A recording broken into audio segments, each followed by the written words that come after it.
Story 1. My wife and her mother left me without food after a double shift. Let that be a lesson to you.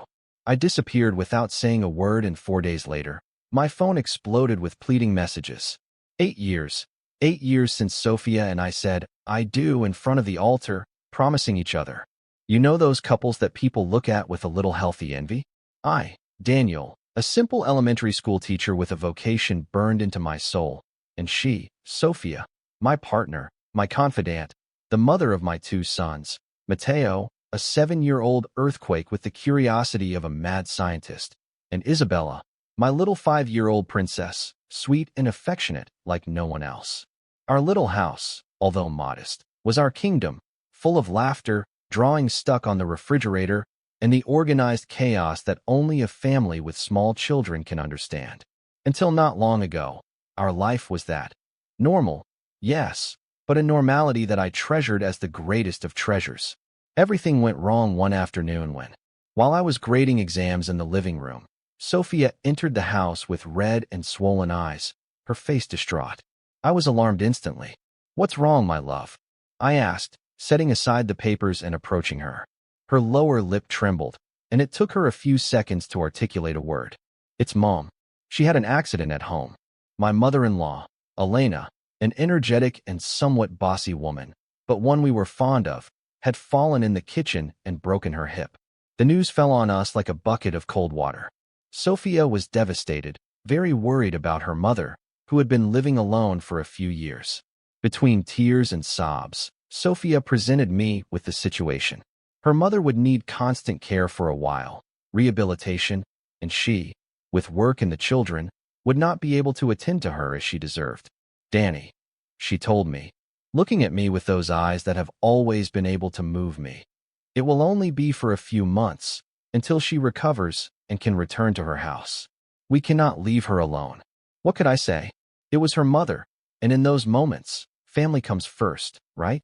In difficult moments, one has to pitch in and support their own. So, with my heart a little constricted at the prospect of having my mother-in-law living with us, but with the firm conviction of doing the right thing, I told her yes, that of course her mother would come home. How naive I was to think that it would only be a few months and that everything would return to normal. The first days were, let's say, an adjustment. Elena arrived home in a wheelchair, with the humor of a dog and an endless list of needs. Sophia bent over backwards to attend to her, and I tried to be understanding and patient. After all, she was suffering and needed help. Initially, Elena seemed grateful for our hospitality, although it did not take long to start opining about everything. How we organized the house, how we educated the children, what we ate. Everything seemed susceptible to being criticized or improved, according to her criteria, and always without consulting us. What at first seemed like well-intentioned suggestions soon became directives that we had to follow to the letter. A month after Elena's arrival, when we thought that the house could not be livelier, Sophia dropped another bomb. Her brother, Javier, needed a place to stay, only for a few weeks, while he found work. Javier, a guy in his 30s with a rather erratic work history, had always been a bit of a freeloader and quite critical of my lack of professional ambition. I was not happy with the idea of having him also at home, occupying space and generating more conflicts, but Sophia gave me that "please, Danny" face. He is my brother, and I, once again, yielded. I did not want to be the bad guy in the movie, the one who put obstacles in the way of his wife's family. I sighed and yielded, without knowing that with that simple acceptance I was opening the door to a domestic hell that I could never have imagined. And that is how, in a matter of 3 months, my home was transformed into something that I barely recognized. It was no longer my opinion that mattered for anything. The decisions about the house, the organization, even about the children, were made between Sophia, her mother, and her brother, as if I were a simple guest, a tenant who paid the bills. Elena had taken command, imposing her tastes and quirks without the slightest hesitation. Javier, for his part, was still not finding that miraculous job and spent the day lazing around the house, criticizing my way of dressing, my car, even the music I listened to. The decoration of the living room, which Sophia and I had chosen with so much affection, with its warm tones and our favorite paintings, was gradually replaced by the more elegant ornaments that Elena was bringing from her visits to the flea market. My comfortable reading chair, the one in which I relaxed after a long day with the children, disappeared without further ado, replaced by an old rocking chair that Elena thought was more appropriate for a lady of her age. The walls, formerly full of photos of our trips and special moments, now sported boring prints that Javier thought were more modern. My own space had vanished. To avoid the increasingly unbreathable atmosphere at home, I began to take refuge in work. I accepted all the overtime hours they offered me. I signed up for any training course. I even volunteered to cover the shifts of my colleagues. Any excuse was good to delay the moment of returning home and facing that atmosphere loaded with criticism and reproaches. Often, I arrived late, finding dinner already finished and everyone sitting on the sofa as if I were a stranger arriving at an ungodly hour. "You could have warned that you were going to eat dinner," Sophia said to me one night, in a tone that chilled the blood in my veins, in my own house. Family conversations had become a monologue in which I had no place. They talked about their things, of anecdotes that they had shared during the day, of inside jokes that I did not understand, of plans that they had made without consulting me. When I tried to join the conversation, Javier rolled his eyes, or Elena subtly changed the subject, as if my presence was a nuisance. "He has always been too sensitive," I heard Sophia say when I expressed my discomfort in the privacy of our room. "In my family, we tell each other things as they are, without so much drama." That phrase had become her mantra, the perfect excuse to justify any lack of respect or consideration towards me. One day, looking for some tools in the small storage room that we had in the patio, my only personal refuge, the place where I kept my DIY things and some memories, I found a desolate panorama. Everything was upside down, my tools disordered, boxes piled up meaninglessly, and worst of all, several of my unfinished projects thrown in a corner, broken or incomplete. "What happened here?" I asked, with a voice trembling with contained rage. Elena, who was passing by, shrugged her shoulders with indifference. "Oh, that? Javier needed space to store his beach stuff. My things. All this is garbage," I retorted, looking at the remains of a model boat that I had been working on for months. "Well, Danny, it's not that big a deal," Sophia interjected, downplaying the matter. "They were just old junk. Old junk. My memories, my hobbies, my small projects reduced to simple old junk." At that moment, I felt a stab in my chest, a bitter feeling that my own house, my own space, had become something alien, a place where I no longer mattered. Exactly 1 week ago, the straw that broke the camel's back, as they say. Several colleagues at school had fallen ill with a terrible flu, and the principal asked me if I could cover a double shift so as not to leave the children without class. I accepted without hesitation. I knew that I would arrive home exhausted, but I also thought of Mateo and Isabella. Perhaps I could stop at the bakery on the way and buy them something special for dinner, a surprise that would brighten their night. The idea gave me a small boost of energy to face the last hours of work. I left school after 10 at night, with my body aching and my mind clouded. The journey home seemed eternal. I dreamed of a hot shower, putting on my pajamas, and collapsing on the sofa. When I arrived, I noticed something strange. The house was silent, more than usual at that hour. I thought that perhaps they were all already asleep. I opened the door carefully and entered the living room. There they were, the three of them, Sophia, her mother, and Javier, sitting comfortably on the sofa watching television and eating pizza. A large family pizza, one of those that we usually order on Friday nights as a treat. I stood in the doorway, observing them. The smell of freshly made pizza filled the room, a smell that in other circumstances would have made my mouth water. "Hello," I said, trying to disguise the surprise and tiredness in my voice. They looked at me almost with annoyance for having interrupted their evening. "Ah, it's you," said Elena, without taking her eyes off the screen. Sophia barely gave me a fleeting glance. Javier, with his mouth full of cheese, let out a snort. "Is there any dinner left?" I asked with a glimmer of hope. I was hungry. I had spent the whole day without tasting a decent bite. Elena sighed as if my question was the most annoying thing in the world. "We've already eaten it all. We didn't think you were going to arrive so late." I felt a jolt in my stomach. It's not that I expected a banquet, but at least a slice of pizza, a little consideration. "Javier," with that condescending smile that irritated me so much, added mockingly, "Well, Daniel, let that be a lesson to you for not arriving so late next time." And Elena laughed. She laughed heartily at her son's joke, as if my tiredness and my hunger were a reason for ridicule. At that moment, something broke inside of me. It was not only the hunger, nor the accumulated tiredness, not even the fact that they had not thought of me. It was the mockery, the lack of empathy, the absolute indifference towards my feelings.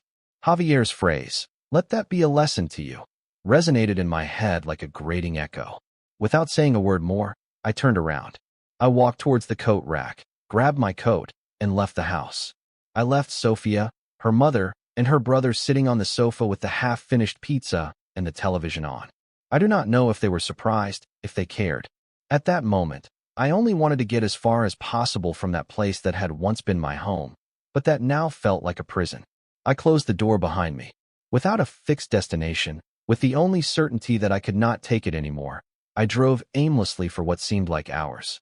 Rage, sadness, confusion, everything swirled in my head like a whirlwind.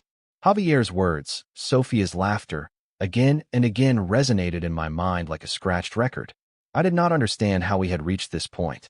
At what moment had my life become this nightmare? I felt a knot in my throat, but the tears refused to come out. It was as if I was too numb to cry. Finally, I parked the car on a solitary street, turned off the engine, and stayed there sitting in the dark, feeling more alone than ever. Where was I going to go? What was I going to do? I could not think of any answer. Then, like a flash in the darkness, I remembered Carlos, an old friend from university with whom I had lost a little contact in recent years. He had always been a good guy, calm and understanding. Without thinking twice, I took my phone out of my pocket and looked for his number. I hesitated for a moment before calling, but in the end I decided to. Carlos answered on the second ring. His voice sounded surprised to hear me after so long. I told him briefly what had happened, without going into too much detail, only that I had had an argument with Sophia and needed a place to spend the night. He asked nothing more. He simply told me to go to his apartment. Upon arrival, he received me with a sincere hug, as if time had not passed. His small apartment, although humble, felt like an oasis of peace compared to the hell that I had just left behind. I told him the whole story, venting as I had not been able to do with anyone. Carlos listened attentively, without interrupting me, offering only some comment of support from time to time. Feeling heard and understood was an immense relief. I spent the next 4 days in Carlos' apartment. I needed to disconnect, to get away from everything and everyone. I turned off my phone and dedicated myself to thinking, to trying to put in order the chaos of my feelings. Carlos was incredibly respectful. He gave me space and only approached me to ask if I needed anything.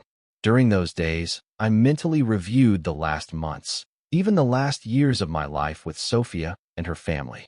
I began to remember small details, stinging comments disguised as jokes, selfish attitudes that I had previously overlooked or justified. It was as if a blindfold was falling from my eyes, showing me a reality that had always been there, but that I had refused to see. I realized that the situation had not reached this point overnight. It had been a slow and gradual process, a silent invasion of my life and my home. One day, while Carlos was working, I decided to use his computer to check my bank accounts. I had been carrying a strange feeling for days, a pang of suspicion that I could not ignore. Upon entering my online account, I began to review the movements of recent months. At first, I saw nothing out of the ordinary, the usual expenses of the house, the mortgage, but then I began to notice small weekly charges of amounts that I did not remember having spent, between 50 and 100 euros. I looked at the dates, and they coincided with the days that Sophia and her mother went out together to run errands. I had always assumed that they were buying food or things for the house, but upon investigating a little more, I saw that the charges were from clothing stores, perfumeries, and even beauty salons. It was not only that they had not saved me pizza. I felt a pang of anger when I realized that perhaps they were using my money behind my back, without my consent. But the worst was yet to come. I continued reviewing the movements and found several withdrawals of much larger amounts, of 300, 500, even 1,000 euros, without any apparent justification. My heart began to beat strongly. What was happening? Where was all my money going? The answer, although I did not yet have it clear, terrified me. On the fourth day of being in Carlos' apartment, I felt that I had to face reality, even if it terrified me what I might find. I turned on my phone. The screen lit up and instantly began to vibrate and ring. An avalanche of notifications flooded the screen. 47 text messages, 28 missed calls, and 13 voice messages. The first messages from Sophia were furious. "Where the hell are you? How dare you disappear like this? You are being childish and dramatic." Then the tone changed to concern. "Please answer. We are very worried. The children are asking for you. Just tell me you are okay." Finally, the pleading messages arrived. "Please come back. We'll talk about this. I promise you things will change. I love you. We need you." The messages from Javier were more direct and full of contempt. "Coward. You left your family. I always knew you didn't have what it takes," followed by an attempt to minimize the situation. "Come on, man. It was just a joke. Don't be so sensitive." Elena had sent me a single message, cold and distant. "If you come back, we'll talk like adults about what happened." But it was a voice message, the one that really broke me inside. It was Mateo. His childish little voice, full of confusion and sadness, asked, "Dad, why does Grandma say that you don't love us anymore? I know you do love us. Isabella is crying a lot. Please come back soon. I promise to behave better if it's because I behaved badly." My 7-year-old son had captured the manipulation, the way his grandmother was trying to turn him and his sister against me. I realized that they were not only hurting me, but they were also involving my children in their perverse game. Among all that maelstrom of messages, I found a notification from my bank, a security alert for unusual activity. Someone had tried to make a large transfer from our joint account to an account that I did not recognize. The transfer had been blocked automatically because it exceeded our daily limit. I called the bank immediately, and the operator confirmed my suspicions. The destination account was in the name of Elena, my mother-in-law. The amount? Almost everything we had saved for the children's university. At that moment, everything fell into place. It was not just about snubs and humiliations. They were planning to rob me. Sitting on the bed of Carlos' apartment, with the phone in one hand and the confirmation of the attempted robbery in the other, I saw things with a clarity that I had not had in months. I knew what I had to do. I responded to a single message from Sophia. "See you tomorrow at 10 in the morning at the downtown coffee shop. Just you and me. We need to talk." Her response was almost instantaneous. "Thank God. Of course. I love you." Those 3 words that would have comforted me before now sounded hollow, empty of meaning. Love does not leave someone without dinner and makes fun of their tiredness. That night, I called a lawyer whose contact I had saved after he helped us with the purchase of the house. I explained my situation briefly and scheduled an appointment for the next morning before my meeting with Sophia. For the first time since I left home, I cried, not for me, but for my children, for the family that I thought I had, and that now I clearly saw had been an illusion. But the tears that I shed that night were not of weakness, but of determination. I was determined to protect my children and to recover my life, even if that meant having to face the person I once loved. At 8 in the morning the next day, I met with my lawyer, Ricardo. I told him everything I had discovered and showed him the evidence, the bank statements, the security alert, the messages from Sophia and her family. Ricardo listened attentively, frowning as I progressed in my story. "Daniel, you have a solid case for divorce on grounds of psychological abuse," he told me finally. "And we could also request a restraining order against your mother-in-law and your brother-in-law. The evidence of the attempted robbery could even lead to criminal charges if you decide to follow that path." I was not sure I wanted to go that far, but knowing that I had options gave me a sense of control that I had not felt in months. For now, we decided to focus on the divorce and securing custody of Mateo and Isabella. Ricardo prepared the necessary documents and accompanied me to the coffee shop for my meeting with Sophia. She was already there when we arrived, sitting at a secluded table with a lost look and a pale face. Upon seeing me enter with Ricardo, her expression changed from surprise to alarm. She tried to hug me, but I pulled away. "Sophia, he is my lawyer, Ricardo," I said to her with a firm but calm voice. Ricardo took a seat next to me and put his briefcase on the table. Sophia looked at us alternately with eyes full of confusion and fear. I confronted her with everything I knew: the snub at dinner, the manipulation of our children, the attempt to steal our money. She tried to deny everything, babbling excuses and accusing me of being unfair and exaggerated. But Ricardo intervened calmly, presenting the evidence we had: the bank statements, the bank alert. Sophia's face broke down upon seeing the evidence. She could not hold my gaze. I informed her of my decision to divorce and that Ricardo would contact her for the legal details. She burst into tears, but her tears did not move me. She had crossed too many lines. The following weeks were a whirlwind. As I expected, Sophia's family united against me. Elena called me countless times, shouting and threatening. Javier even appeared at my work, staging a scene until security kicked him out. Sophia, for her part, tried to manipulate me emotionally, alternating pleas with reproaches, but I was determined. With the support of Ricardo, I filed for divorce and requested shared custody. The judge, after reviewing the evidence, issued a restraining order against Elena and Javier, froze our joint accounts, and granted me the right to collect my belongings from the house accompanied by the police. Returning to what had been my home was a bittersweet experience. Everything was different, as if they had tried to erase my presence. My photos had disappeared. My books were piled up in boxes in the storage room. But upon seeing Mateo and Isabella run towards me, hugging me tightly, I knew that I had made the right decision. I took the essentials and some important memories. I rented a small apartment near the children's school. The divorce process was relatively quick. Sophia, seeing that she had no escape, accepted an out-of-court settlement. We divided the assets, agreed to shared custody, and sold the house. Elena and Javier disappeared from our lives as suddenly as they had arrived. The first night that Mateo and Isabella stayed in my new apartment was magical. We made homemade pizza together. We read stories before going to sleep, without interruptions. Little by little, we were establishing new routines.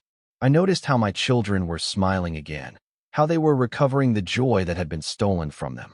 Mateo confessed to me one night that his grandmother said bad things about me when I was not there, but now we were together, and that was the only thing that mattered. Several months have passed since that night when I was left without dinner. It has been a difficult path, full of ups and downs, but I do not regret anything.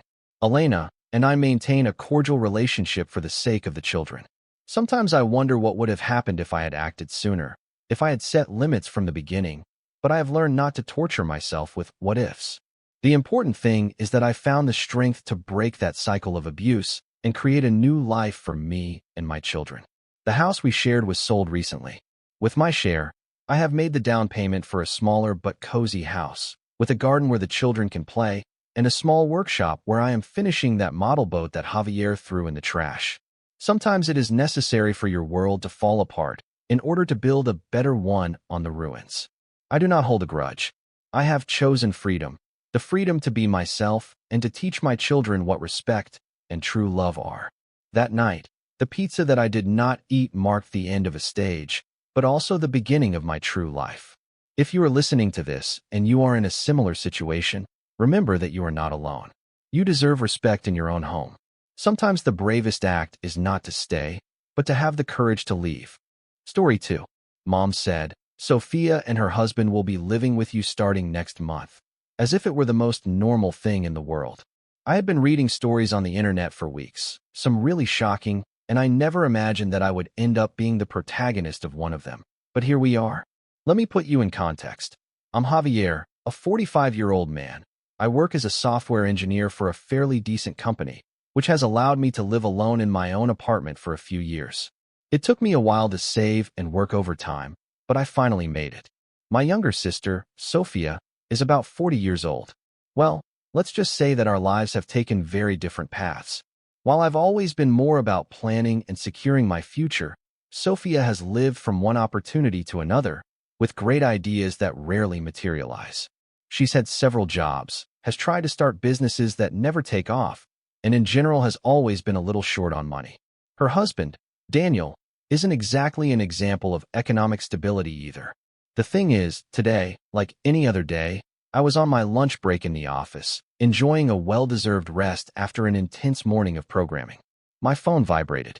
It was my mother. "Hello, son. How are you?" She asked me with her usual tone, the one that precedes some news, usually not very good for me. "Good, Mom, here working. Everything okay over there?" Yes, yes, everything's quiet.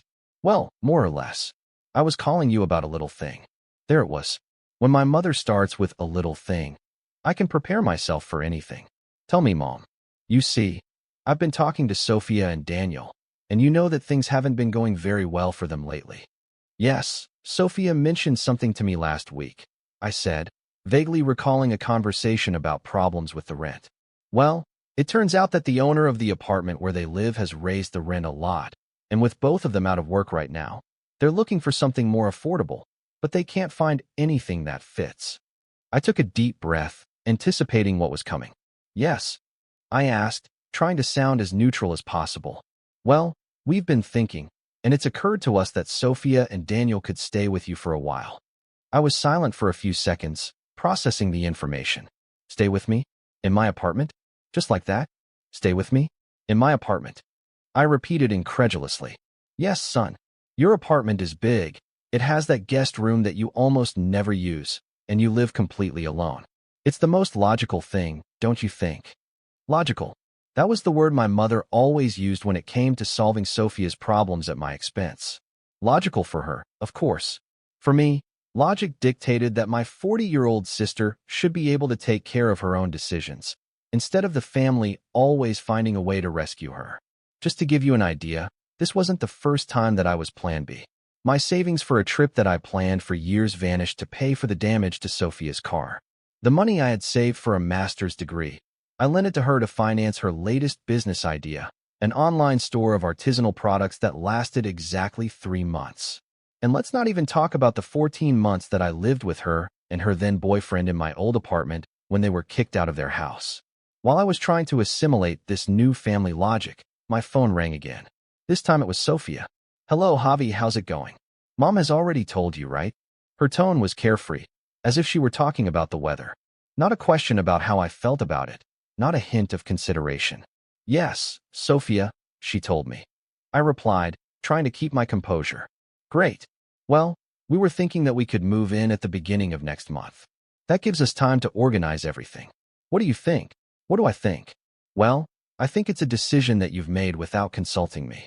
Oh, Javi, don't be like that. You know how things are. We need help, and you have plenty of space. Besides, it's only for a while, until we find something better. A while, Sophia? The last time you said a while, you ended up living on my couch for almost a year. Well, but this time it's different. We have to save and look calmly. Your apartment is perfect for us. Which room do you think we could use? The one with the balcony would be ideal, right?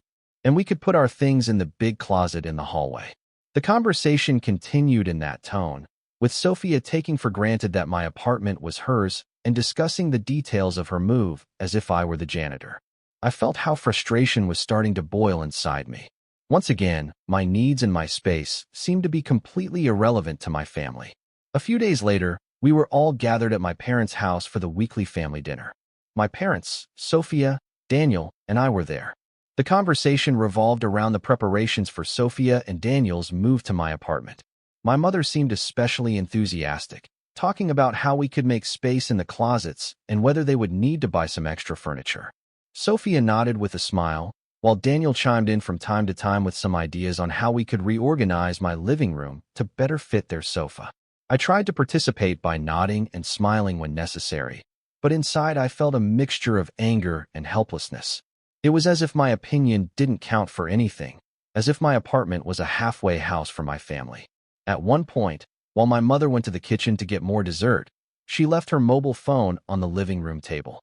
Normally, I respect everyone's privacy, but right after the conversation I had had with Sophia, I couldn't help but take a look at the screen when it lit up with a notification.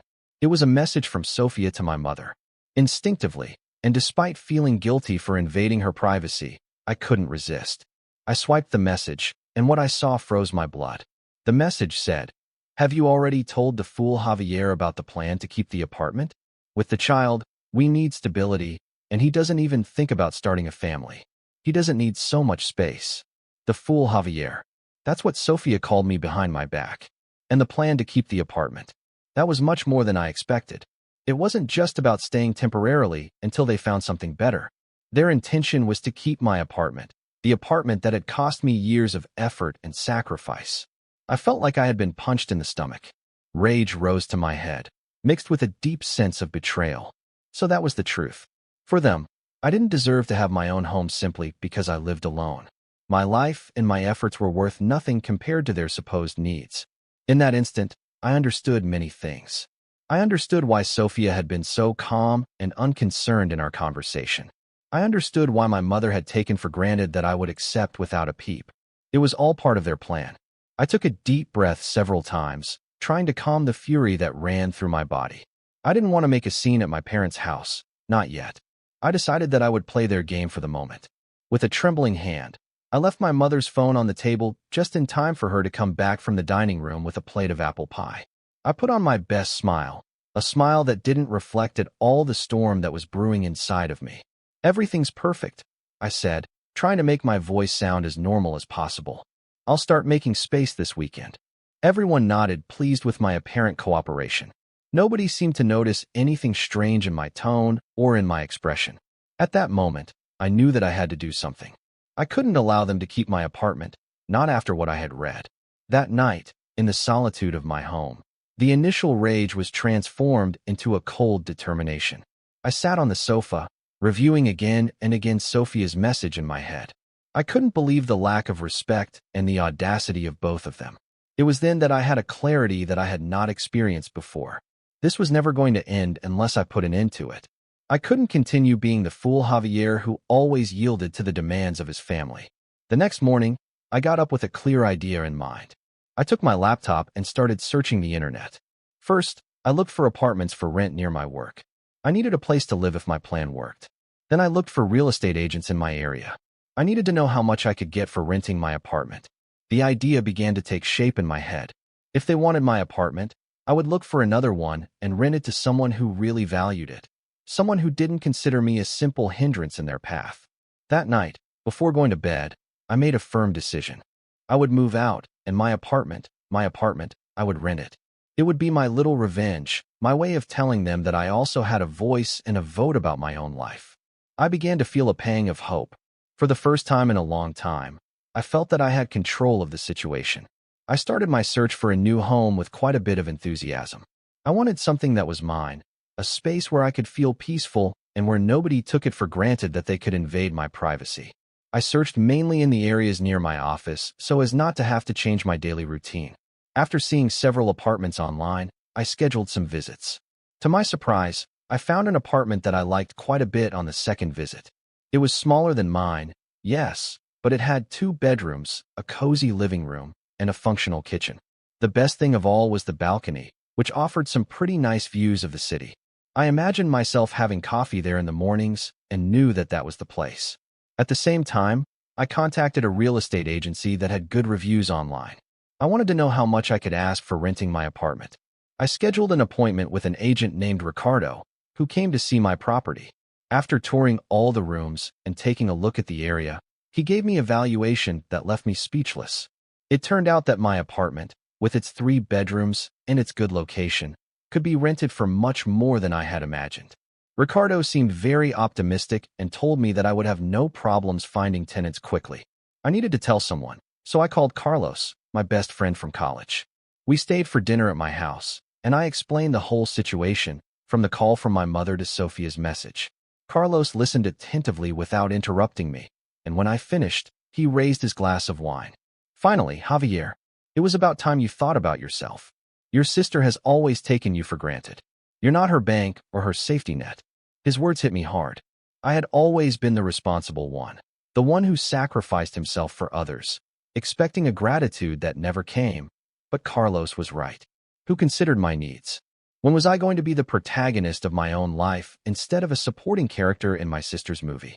A couple of days later, when I least expected it, my doorbell rang. I opened it and found Sophia and Daniel loaded with some rolled-up plans and a measuring tape. "Surprise," said Sophia with a radiant smile. "We've come to take some measurements to see how we're going to organize our things."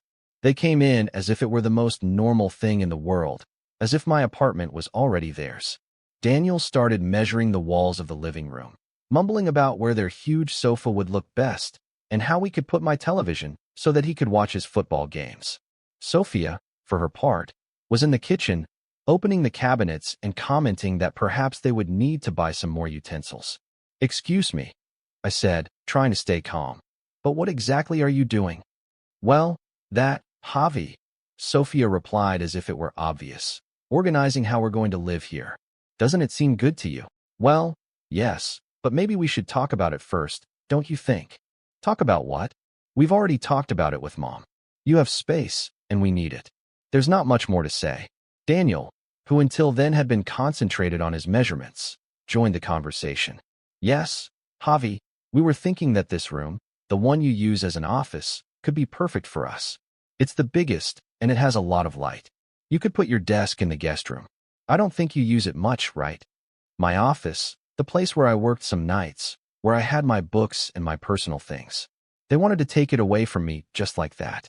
"And where am I going to work?" I asked, feeling how anger was starting to grow again. "Well, I tell you, in the guest room. Or if you want, you can put yourself in a corner of the living room. I don't think you need much space."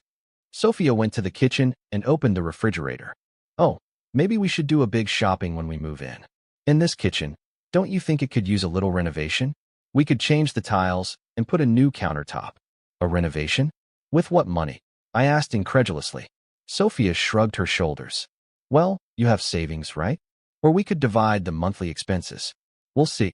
I took a deep breath, counting to 10 to not explode. I looked at the two of them, trying to keep my composure. "Don't worry about that now," I said with a forced calm. "We'll talk about it in more detail when the time comes." Inside, however, the decision was made.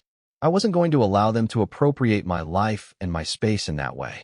I had a plan, and I was going to carry it out to the end. On Friday night, I received a call from my mother. Her tone was particularly sweet, which always put me on alert. "Hello, darling," she said. "I wanted to confirm that everything is ready for Sophia and Daniel's move next month. Have you already started making space in the guest closet?" "Yes, Mom," I replied with a calm that I didn't feel. "I'm already taking care of everything." "Ah, that's good. And remember that you have to remove those old boxes that you have in the storage room. They'll need space for their things. And those books that you have piled up in the living room. Maybe you could store them somewhere." "My books, Mom," I said, trying not to lose patience. "I already have a plan for everything. Don't worry." "Well, son, I just wanted to make sure. You know that we do it for the good of everyone. With the baby on the way, they need stability." "I know, Mom. Rest." I hung up the phone and sighed. The ease with which they took it for granted that I was going to reorganize my life for them was incredible, but no more. The next morning, Saturday, while they were sleeping peacefully, I started packing my most valuable belongings. I put my clothes, my favorite books, my electronic devices, and some personal objects in boxes. I didn't want to take everything at once so as not to raise suspicions, but I wanted to have the essentials prepared. I was engrossed in this task when the doorbell rang. I looked through the peephole and saw my parents. What were they doing here without warning? I opened the door with a mixture of surprise and nervousness. They stood paralyzed at the entrance, observing the boxes piled up in the living room. "What's going on here, Javier?" my mother asked with a frown. "I'm packing," I replied, trying to sound as natural as possible. "Packing? What do you mean packing? Why so many boxes?" "You only need to make a space in the closet for Sophia and Daniel," said my father, genuinely confused.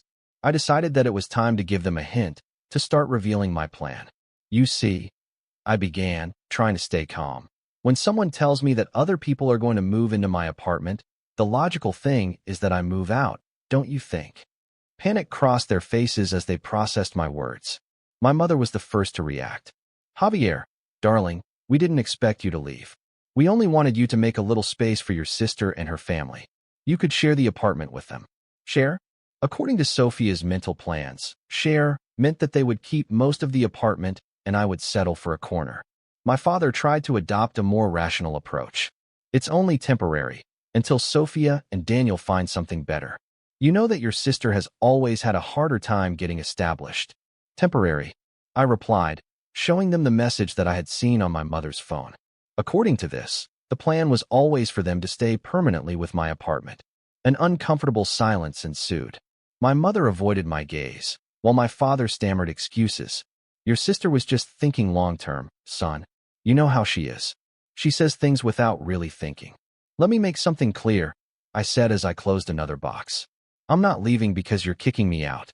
I'm leaving because I choose to leave rather than allow my apartment to become another chapter in my life dedicated to rescuing Sophia from the consequences of her decisions. But where are you going to live? My mother asked with a tone of incredulity, as if it were unthinkable that I could solve something on my own. I have a new apartment, I replied firmly. I'm moving tomorrow. And Sophia and Daniel? Where are they supposed to live? My mother sounded almost indignant. I don't know, Mom, I said, shrugging. Maybe in their old apartment, or maybe, I pointed towards my parents, in your house. You have a house with 4 bedrooms where only the 2 of you live. My father turned red with anger. You can't just abandon your family like that, Javier. That phrase ignited something in me. Abandon? I had been supporting this family emotionally and economically since I was a child. I had been their plan B, their safety net, their bank, but no more. I'm not abandoning anyone, Dad, I said with a voice trembling but firm. I'm simply choosing my own path, and that path doesn't include being anyone's punching bag. My parents were silent, looking at me with a mixture of surprise and disappointment. They said nothing more. Finally, they turned around and left, leaving me alone with my boxes and my determination. I knew that what I was doing wouldn't be easy, but for the first time in a long time, I felt that I was doing the right thing for me. 2 hours after my parents left, I received a call from Sophia. Her voice was a torrent of fury. Javier, what the hell do you think you're doing? How dare you do this to your own family? Sophia, I already explained it to Dad and Mom. I'm going to move out. Move out. But we were going to go live with you. We had a plan. Yes, Sophia, you had a plan. A plan in which I had no voice or vote. A plan in which you took for granted that my life and my apartment were at your disposal. Well, that plan has changed. You're an egoist, she screamed. You've always been an egoist. You don't think about anyone but yourself. What are we going to do now? Daniel and I? Where are we going to live with the baby on the way? Sophia, that's your responsibility, not mine. You're 40 years old. It's time for you to take charge of your own decisions. But your apartment is perfect for us. It has plenty of space, and you live alone. I don't understand why you're doing this. I really don't. You don't understand, Sophia? I asked with sarcasm. Maybe you should reread the message that you sent Mom about the fool Javier and your plan to keep the apartment. There was a silence on the other side of the line. Then, with a snort of anger, Sophia hung up the phone. From that moment on, my phone didn't stop ringing. Messages from uncles, cousins, even from my grandmother, all with variations of the same theme. How could I do this to my sister? How could I be so insensitive to her situation? Only one person surprised me, Daniel's wife. She sent me a private message. Javier, I'm so sorry about this. I don't agree with how they're handling things. I never felt comfortable with the plan to keep your apartment. I really am sorry. Her message relieved me a little. At least someone in that family seemed to have a little empathy. On Sunday morning, while the moving men were loading my boxes into the truck, I received another surprise visit. It was my uncle Roberto, my father's older brother, and the only figure of authority in the family that everyone really respected. I prepared myself for another session of reproaches and guilt. Hola, Javier, said my uncle with a tone that was surprisingly calm. Tio Roberto, how's it going? I responded somewhat defensively. I've heard what's happening, he continued. Your father called me last night very upset. I sighed, expecting the worst. I just wanted to tell you that I'm proud of you. His words left me speechless. Proud? What? Because you're doing what you have to do for yourself. You know, your grandmother left her house to me instead of to your father for exactly the same reason that you're moving now. He always expected others to solve his problems. I'm glad to see that someone in this family has finally learned to set limits.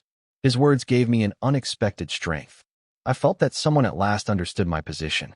The rest of the move went without incident. At the end of the afternoon, I was in my new apartment, surrounded by boxes to unpack, but with a feeling of freedom that I had never experienced before. It was a smaller space, yes, but it was mine, completely mine.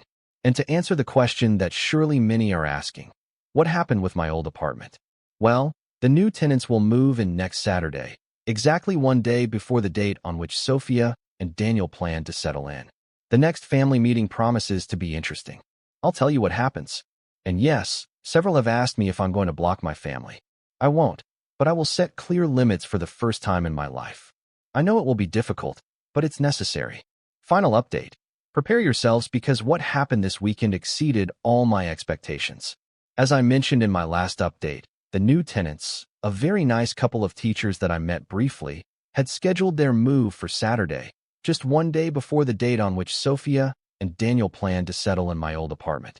I needed to inform my family about the situation in a definitive way, so I decided to convene a family meeting to finalize the details of Sophia and Daniel's move. My mother, excited by my apparent cooperation, expanded the invitation to the entire extended family.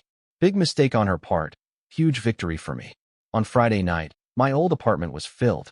My parents, Sophia and Daniel, 3 uncles, 2 cousins, and even my grandmother were there, all gathered to support us in this new family chapter, according to what my mother announced, raising a glass before making a toast. At that moment, I interrupted with a calm that surprised even myself. There's something important that you should know about tomorrow's move. Silence fell over the room while everyone looked at me expectantly. Tomorrow at 10 in the morning, the new tenants of this house will arrive. I've signed a lease for a full year with a couple of teachers. Don't worry, I've already moved to my new apartment, so the transition will be perfect. My mother literally dropped her glass, staining the carpet that she had so insisted we should change when Sophia moved in. My father was speechless, completely mute for the first time in his life. Sophia turned so red that I feared for her blood pressure. "You can't do that," she shouted finally, jumping to her feet. "We had an agreement." "Actually, no," I replied, keeping my voice calm while taking out a folder. "There was never any agreement. There was a unilateral announcement about my property without my consent." My mother tried to regain control. "Javier, darling, we can fix this. Call those people and tell them that there was a misunderstanding." "There was no misunderstanding, Mom. The misunderstanding has been believing for years that I existed only to solve Sophia's problems. My door always is and always will be open to whoever respects me, but my life will no longer be anyone's lifeline." Sophia quickly went from anger to threat. "This isn't going to stay like this. I'll consult with a lawyer. You can't leave us in the street with a baby on the way." "I'm not leaving you in the street," I replied calmly. "You're exactly where you were 2 weeks ago, in your old apartment, or with the option to move in with Mom and Dad. I simply refuse to be your solution one more time." The final bomb was dropped by my uncle Roberto, who cleared his throat from the corner where he was observing everything. "The lease is perfectly legal and binding. I reviewed it myself this morning as a favor to Javier, and frankly, it was about time that someone in this family learned to value him." The whole room turned towards my uncle, the respected lawyer of the family, who continued, "Javier has subsidized his sister's failures for years. He has been generous beyond reason, and the way in which they plan to appropriate his house without his consent borders on the fraudulent." My mother began to cry. My father was trying to calm her, and Sophia was screaming about family betrayal. My cousins were observing everything with a mixture of horror and poorly concealed fascination.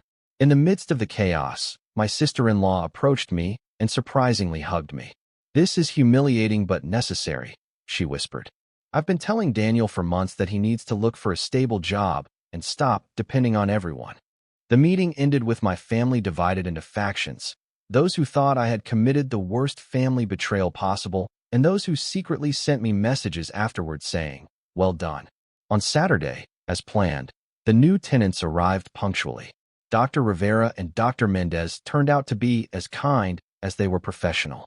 We signed the last documents, and I handed them the keys while Sophia and Daniel observed everything from their car parked across the street. Pathetic but predictable. 2 weeks later, things have started to settle down. Sophia and Daniel had to accept my parents' offer to move in temporarily with them, which has created an interesting dynamic. For the first time, Daniel is experiencing rules and expectations under someone else's roof. The most surprising thing is that he has gotten a job, a real full-time job in a logistics company.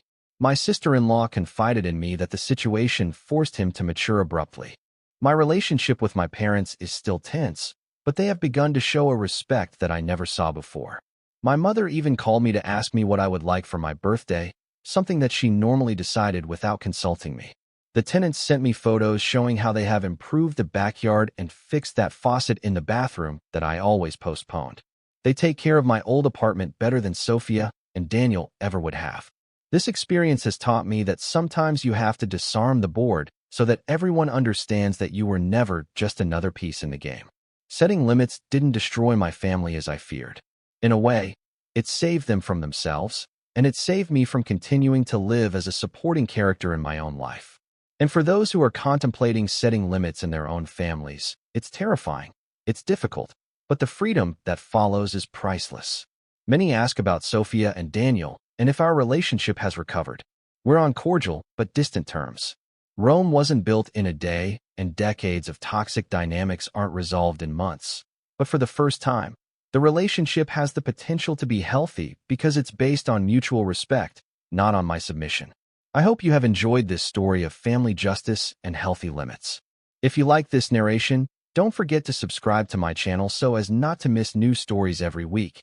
Activate the notification bell. Give this video a like if you enjoyed the story. Share it on your social networks if you know someone who needs to set limits. And most importantly, leave me a comment. Tell me what you thought of this story, or if you have lived a similar situation. Your comments help me create better content and build our community. Remember that here I bring you the best real-life stories narrated especially for you. See you in the next one. Story 3. My boss said to the CEO in French, "Train this new employee, and then we fire her." But they forgot something important. I sat across from Ricardo Mendoza in his luxurious office, too polished, one of those that try to scream power. He leaned back in his leather chair with an arrogant smile, as if he had been rehearsing this moment for weeks. "We're restructuring," he said in a soft voice, as if he were doing me a favor. "Unfortunately, your position will cease to exist after the end of the month." I kept my face neutral, nodding once. "I see." He smiled more broadly, mistaking my composure for surrender. "But before you go," he added, interlacing his fingers over his chest, "you'll need to train your replacement. She starts tomorrow, Lucia Moreno. I'm sure you'll be professional about it." Lucia, of course. She came from one of our biggest competitors. On paper, a strategic move. In reality, a disaster waiting to happen. But Ricardo didn't know that yet.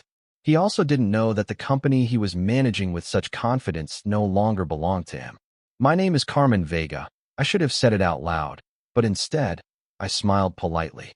"Of course, I'll make sure she learns everything she needs to know." He gave me a small nod, completely oblivious to the fact that the person he thought he was firing had quietly purchased a majority stake in the company 3 months ago through a holding firm he had never heard of. CV Holdings. It didn't even occur to him to ask what the initials stood for. CV, Carmen Victoria Vega. I left his office without a word, my heels echoing against the cold marble floor. But inside, I was burning, not with anger, but with clarity. I had worked here for 12 years. I started as an associate. Nobody noticed me. I worked late. Nobody thanked me. I created campaigns that won awards. Ricardo took the credit. But I had been paying attention all this time. More than that, I had been preparing. The real story began years ago, long before Ricardo took over, when his father, Alberto Mendoza, ran this place with vision and fairness. Alberto had seen something in me when I was just a quiet strategist with too many ideas and not enough confidence. He taught me how to turn both into power. He believed in potential. Ricardo believed in appearances, and now he thought he was getting rid of me. Reaching my office, I passed the framed photo of Alberto and me from the company's 20th anniversary. That day, he had given me my first leadership role. He told me, "Success isn't a title, Carmen. It's what you do when nobody's watching you work." Well, nobody had been watching me buying shares. Nobody had seen how I built CV Holdings. Nobody had seen the hours I spent with lawyers and financial advisors, silently and carefully turning myself into the true owner of Estrategias Mendoza. Ricardo thought he was in control, but tomorrow morning, the board would meet, and he would discover the truth. I wasn't being fired. I was just getting started.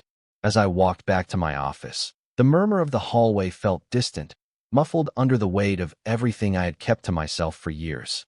I maintained my serene expression, nodding politely to the junior associates who still thought I was just the marketing director, just another employee being pushed out by Ricardo Mendoza.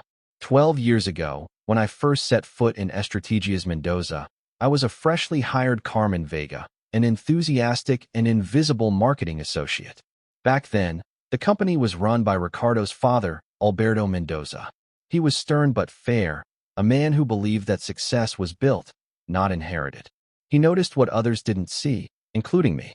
He challenged me from the beginning, throwing me into complex projects and expecting me to stay afloat, and I did.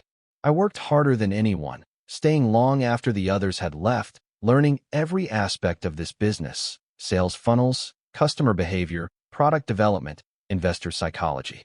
Alberto demanded a lot from me, but he also protected me. He saw talent, not gender; value, not title.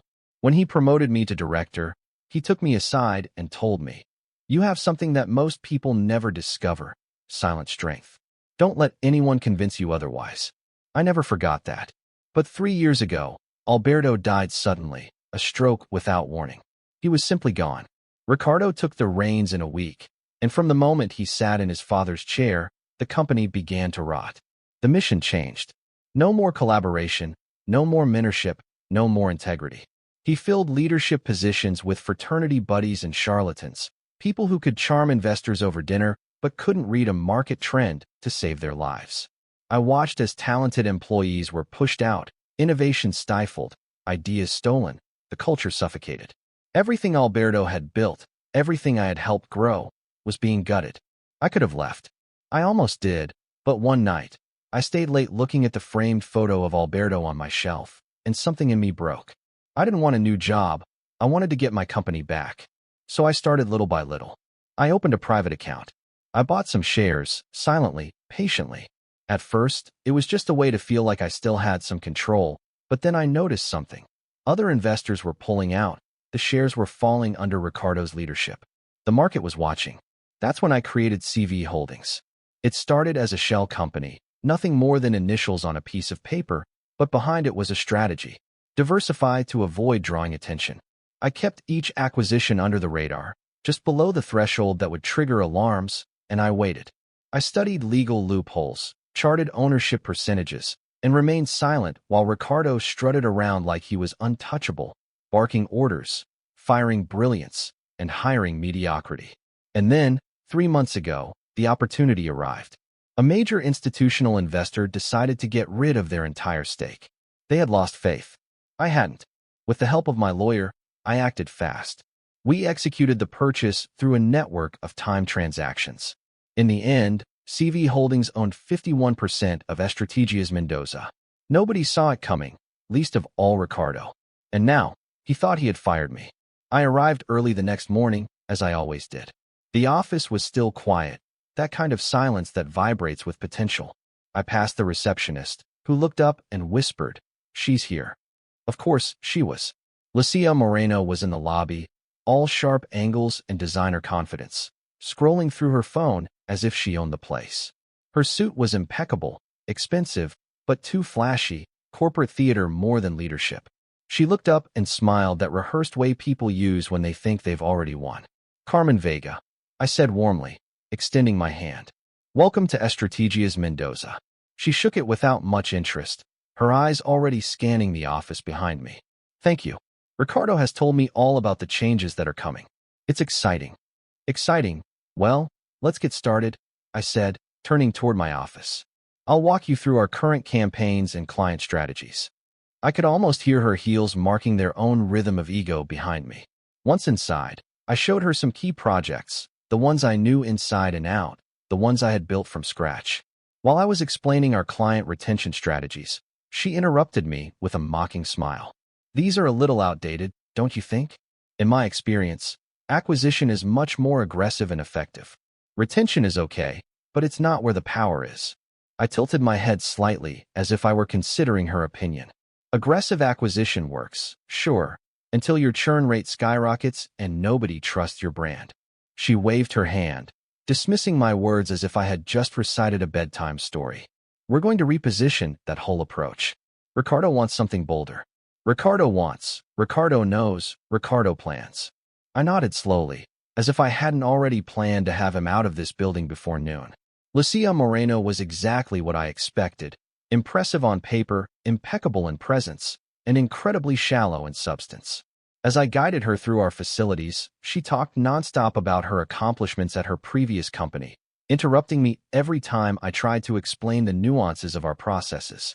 At Revolta Communications, she said for the third time in an hour, I revolutionized their digital strategy department.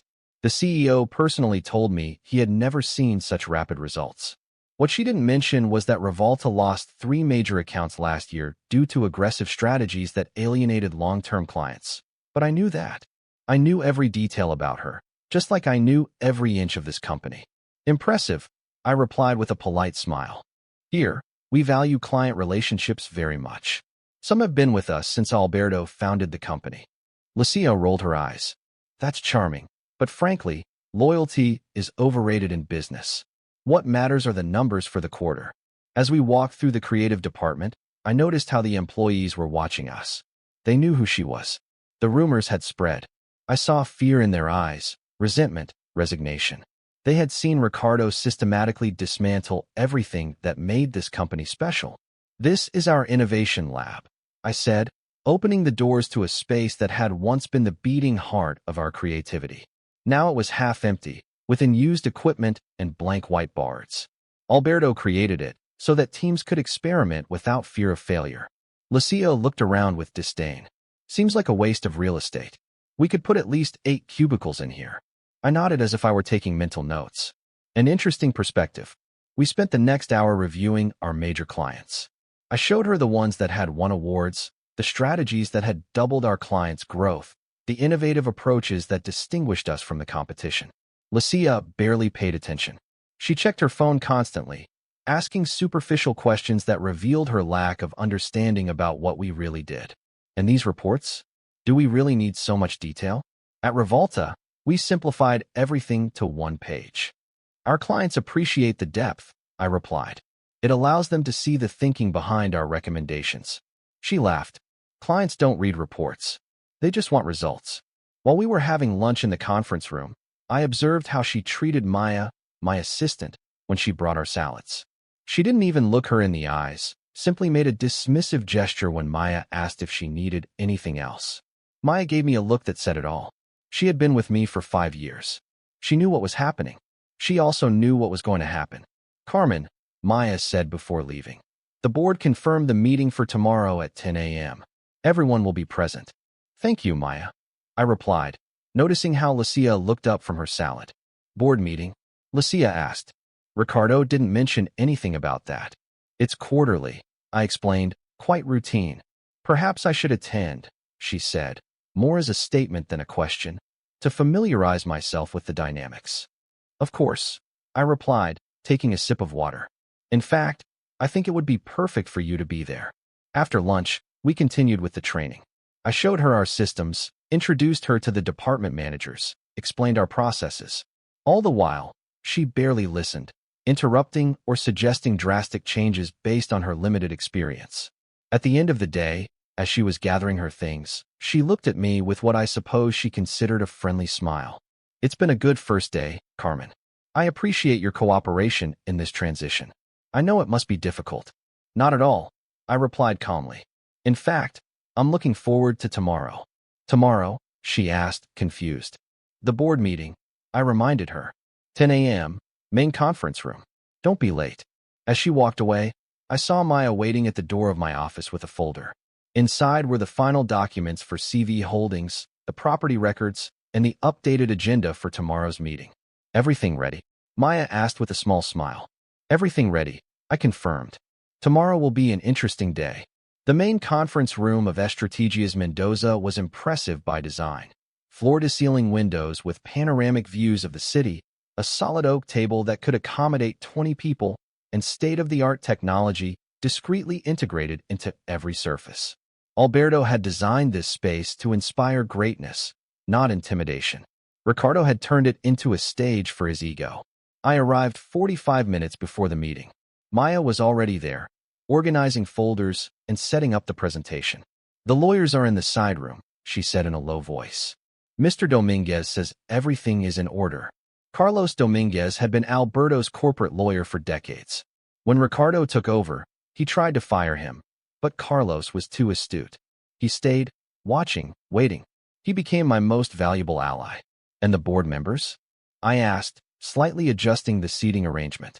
All confirmed. Even Mr. Fuentes is flying in from Madrid.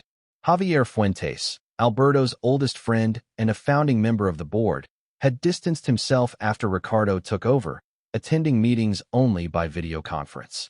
His physical presence today was significant. At 9:45, the board members began to arrive. I greeted each one personally, exchanging brief words, noticing their expressions of surprise at seeing me there. They thought I was being fired. Ricardo had made sure the rumor circulated. At 9:55, Lucia entered, dressed in a bright red suit that seemed to scream, "Look at me." She scanned the room, clearly disconcerted at seeing me in conversation with Javier Fuentes. "Good morning, Lucia," I said, approaching her. "I'm glad you could join us." "Of course," she replied, trying to project confidence. "Where's Ricardo?" "He'll be here soon, I'm sure," I said, guiding her to a seat near the end of the table, away from the head. At 10:02, Ricardo entered the room as he always did, late and expecting everyone to notice. He stopped momentarily upon seeing me, then recovered his composure and walked toward the head of the table.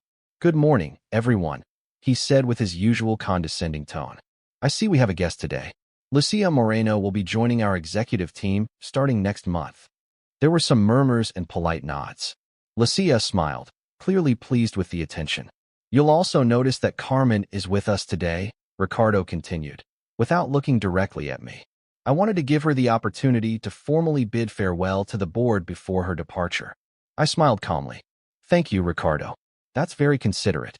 Ricardo began his usual presentation, full of exaggerated graphs and optimistic projections that didn't correspond to the company's financial reality. He talked for 20 minutes about disruptive vision and strategic pivots while I observed the board members. Most seemed bored or skeptical. They had heard these empty promises for 3 years. When he finished, Javier Fuentes cleared his throat. "Before we continue, I believe there's an additional point on the agenda that you haven't mentioned, Ricardo." Ricardo frowned. "The agenda was distributed last week. There are no additional points." "Actually," I intervened softly, "there was an update sent yesterday. Point 6, changes in ownership structure." Ricardo's face hardened. "I didn't receive any update." "How strange," I said as I distributed new folders to each board member. "Everyone else seems to have received it." Ricardo opened his folder, his eyes rapidly scanning the contents. I saw the exact moment he understood what was happening. His face paled. "What is this?" he demanded, his voice losing its usual controlled tone. "As you can see," I said, addressing the board as I stood up, "there has been a significant change in the ownership structure of Estrategias Mendoza. CV Holdings has acquired 51% of the company's shares over the last 3 months.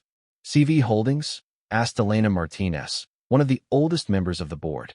"I'm not familiar with this entity." "Allow me to formally introduce myself," I said. "Carmen Victoria Vega, founder and sole owner of CV Holdings." The room fell silent. Ricardo stood up abruptly. "This is absurd.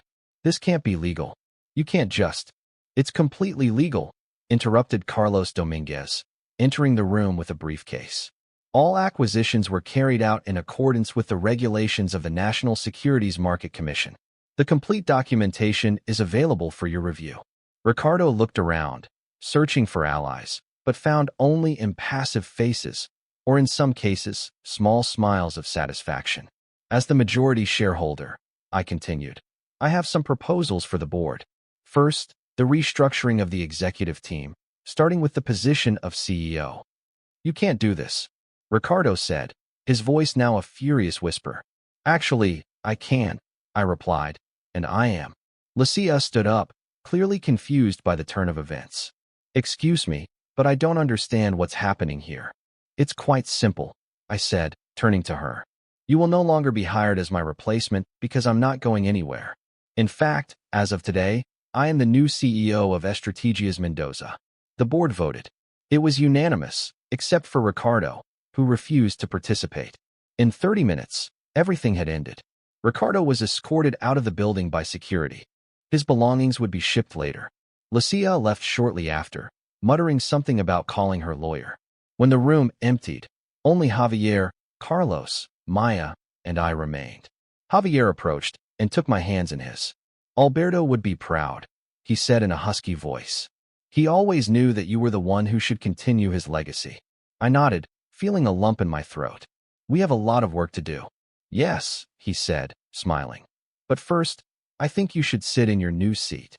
I looked towards the head of the table where Ricardo had been sitting for 3 years, where Alberto had guided this company for decades before him. I walked slowly toward it, feeling the weight of the responsibility and the promise of the future with each step. The first days as CEO were a whirlwind. Endless meetings, urgent questions, decisions that couldn't wait. The news had spread like wildfire throughout the company. Carmen Vega had taken control. Ricardo was out. Change had arrived. My first official order was simple: halt all layoffs planned by Ricardo. My second was more complex: assess the real damage he had caused during his 3 years of management. The report was disheartening. We had lost 12 major clients. The creative department had been reduced by half. Staff turnover had reached 40% annually, and finances were worse than Ricardo had admitted, with increasingly narrow margins and inflated growth projections. But we also found strengths: a core of loyal employees who had weathered the storm, clients who stayed because of relationships built over years, and most importantly, Alberto Mendoza's reputation continued to resonate in the industry. In my first meeting with all the staff, I made no grand promises. I didn't announce radical restructurings or revolutionary visions. Instead, I was honest. Estrategias Mendoza has lost its way, I said, looking at the faces that filled the auditorium. It didn't happen overnight, and it won't be fixed overnight, but we'll fix it together. I saw hope in their eyes, but also skepticism. Words were easy. They needed actions. So we started with the basics. We audited every account, every project, every process. For weeks, I worked from dawn until long after dark. It wasn't just my company now, it was my responsibility. Every decision I made affected not only the bottom line, but the lives of the people who had trusted me. A month after the takeover, I received an unexpected call. It was Fernando Gutierrez, CEO of Innovations Globals, a client we had lost during Ricardo's regime. "I've heard you're back at the helm," he said without preamble. "Do you have time for lunch this week?" That lunch led to a new proposal. A week later, Mariana Lopez from Tecnologias Avanzadas called. Then Carlos Hernandez from Distribuidora Continental. Former clients returning, attracted not by grandiose promises, but by confidence in what we once were and could be.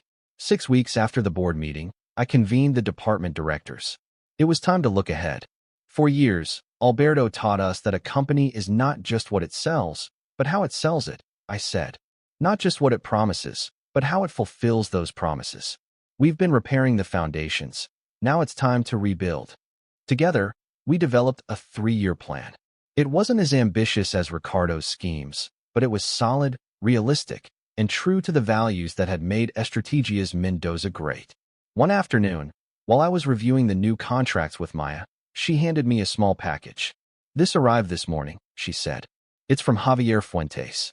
Inside was an old framed photograph. Alberto Mendoza on the day he opened the company, standing in front of a modest office building, smiling with determination. With it, a simple note. He always knew this day would come. I did too. I placed the photograph on my desk next to the one I already had. The past and the present, the mentor and the pupil, the original vision and its continuation. That night, as the city lights shone through the windows of my office, I looked at both photographs and felt a profound sense of closure and beginning. The circle had been completed. A new chapter was beginning. Estrategias Mendoza was coming home. Story 4. At my father's wedding, he called me a disgrace for not toasting his new wife. So I stood up and revealed the truth that destroyed his perfect marriage in front of all the guests. The wedding hall of the Hotel Palace in the center of Madrid shone with laughter, the clinking of glasses, and the soft melody of a ridiculously expensive live band. The entire atmosphere was refined. Centerpieces with white flowers, golden candelabras, perfectly folded linen napkins next to plates that probably cost more than my monthly rent. Every detail of this wedding screamed money. It was extravagant, absurd, and frankly, a slap in the face. I found myself sitting at a round table near the front with my glass of whiskey half empty and my plate practically untouched. My sister Elena was beside me, her fingers nervously fiddling with the fabric of her navy blue dress. "Are you okay?" she asked me in a low voice. I exhaled through my nose. "Just wonderful." Her gaze drifted towards our father, Javier Morales, the man of the moment, who was standing on the edge of the dance floor, smiling as if he hadn't shattered our family. His hand was firmly clasped around the waist of his new wife, Lucia, the woman who had been in his life long before my mother passed away. I squeezed my glass tighter. I wasn't supposed to be here. I had no intention of coming when the invitation arrived on a thick, elegant card engraved in gold. I had thrown it straight into the trash without hesitation. Then Elena called me. "Manuel, please," she had pleaded with me over the phone, her voice breaking. "I know you hate it, I do too, but I can't do this alone." I sighed, pinching the bridge of my nose. "Do you really want to sit and watch Dad marry her?" "No," she admitted. "But if I have to suffer through this, I want you to be there with me."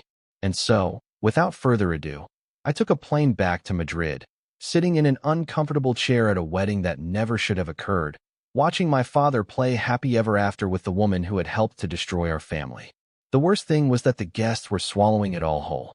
For them, Javier was a respected man, a high-profile lawyer, a devoted father, a grieving widower who had found love again. What a load. They didn't know the truth. They didn't know that while my mother, Carmen Morales, was dying of ovarian cancer, barely with the strength to lift her head from the pillow, my father was sneaking off with Lucia behind her back. And now here we were. "Are you going to drink that, or just stare at it?" Elena murmured beside me. I blinked and realized that my fingers were still coiled around my whiskey glass. I took a slow sip, letting the burn settle in my throat. "Both," I replied dryly. She let out a quiet laugh, but her expression remained tense. "I don't know how you're keeping it together right now." "Who says I am?"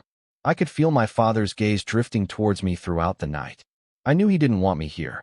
I wasn't part of the perfect picture he was trying to paint, but Elena had insisted, and he had reluctantly extended an invitation, probably hoping that I would reject it. He should have been so lucky. Then, just as I was considering ordering another drink, my father did something that sealed his fate. He tapped his glass with a spoon. A silence fell over the hall. Javier cleared his throat, his face lighting up with that charming, rehearsed smile that he always used in courtrooms and country clubs. "First, I want to thank everyone for being here tonight," he began. "This is a special day, not only for me, but for Lucia. We are so fortunate to have such amazing family and friends to celebrate this new chapter in our lives." A polite applause followed. I clenched my jaw. New chapter. As if the last one, my mother's life, was a book that he couldn't wait to slam shut. "Of course," he continued, "I want to dedicate a moment to my children, Elena and Manuel." My stomach churned. They've been through a lot this past year, and know how difficult transitions can be. But Elena, darling, you've been such a strong and beautiful soul through it all. I couldn't be more proud of the woman you've become. Elena forced a tense smile. Then my father turned to me. "And Manuel," he said. I returned his gaze without saying anything. "I know we've had our differences," he continued in a smooth, rehearsed voice. "But family is family, and in the spirit of unity, I would love for you to say a few words." My body stiffened. The hall went silent. I glanced at Elena, who looked as stunned as I felt. My father smiled at me expectantly. "Come on, son, don't be an embarrassment." The words hit me like a punch in the stomach, and just like that, I exploded. I stood up slowly, grabbing my glass. The room watched me, waiting. I took a deep breath, and then, "I'd like to make a toast to the woman my father was sleeping with while my mother was dying." The effect was instantaneous. A sharp gasp rippled through the crowd. Someone's fork clattered against their plate. Pedro, my father's best man, bumped into his champagne glass, sending it crashing to the floor. Lucia's face drained of color, her perfect smile vanishing. And then, the chaos began. "What, Manuel?" Lucia shrieked, her voice cutting through the silence like a knife. A murmur spread through the room. "Did he just say?" "Oh my God." My father's expression darkened. "Sit down." I didn't move. "No." His eyes flashed with rage. "You have no idea what you're talking about." "Really?" I laughed bitterly. "Because I remember Mom crying herself to sleep when you were working late. I remember the whispers, the hotel receipts, the perfume on your shirts that wasn't hers. I remember everything." Lucia's hands clenched into fists. "You're lying." "Am I?" I responded. "Because last time I checked, mistresses don't usually get wedding rings." Elena let out a choked sob beside me. "Enough," my father barked, his voice booming. You will not ruin this night. Ruin it, I scoffed. Dad, you ruined it. You ruined us, and you don't even care. The tension in the room was suffocating. And then, the priest stood up, took off his glasses, and sighed. You know what? He muttered. I'm done. And with that, the priest walked out of the wedding. The whispers turned into full-blown conversations. Javier turned to me, furious. Get out. I set my glass carefully on the table. Gladly. And without looking back, I walked out of the reception, leaving my father's perfect wedding in ruins. I walked out of the hall, my pulse throbbing in my ears. The grand hallway outside the reception was dimly lit, lined with expensive floral arrangements and decorative mirrors that reflected the face of a man who had finally spoken his truth. I needed air. My hands were shaking as I pushed open the heavy doors that led to the outdoor terrace. The cool Madrid night hit me like a crisp, fresh slap against my heated skin. I took a deep breath, leaning against the stone railing, my fingers gripping the edge until my knuckles turned white. It was quiet out here, in stark contrast to the chaos I had left behind. My father had called me an embarrassment, and in response, I had burned his entire wedding to the ground. I exhaled, my breath visible in the cold air. I was supposed to feel guilty, relieved, angry. I was stuck somewhere in between. Manuel. I turned at the sound of my sister's voice. Elena had followed me, her heels clicking against the stone as she stepped onto the terrace. Her face was flushed, her eyes still glassy with tears. Are you okay? I asked, my voice soft. She let out a shaky laugh. What if I'm okay? She ran a hand through her dark curls, exhaling sharply. I should be asking you that. I looked away, rubbing my face with one hand. I don't know, Elena. I just couldn't let him get away with it. You didn't, she said softly. Believe me, you didn't. I looked at her. Did I go too far? She snorted. Go too far, Manuel? You just blew up Dad's wedding. I think going too far is an understatement. I huffed a breath of air. Yeah. She leaned against the railing next to me, crossing her arms over her chest. I mean, I probably wouldn't have done it that way, she admitted, tilting her head. But I don't blame you one bit. Silence settled between us, the city lights twinkling in the distance. Mom would have wanted this, right? Elena murmured. After a moment, I swallowed the lump in my throat. Yes, I said quietly. I think she would have. She nodded, blinking rapidly. I reached for her hand, squeezing it gently. Are they still in there? I asked. She let out another shaky sigh. Oh yeah? The guests are still whispering. Dad's trying to do damage control, but it's bad. She shot me a sideways glance. Lucia looked like she was going to combust, and the priest actually left. Like, straight up walked out. A dry laugh escaped me. Good. Elena smiled smugly. Honestly, yeah. The door behind us creaked open suddenly.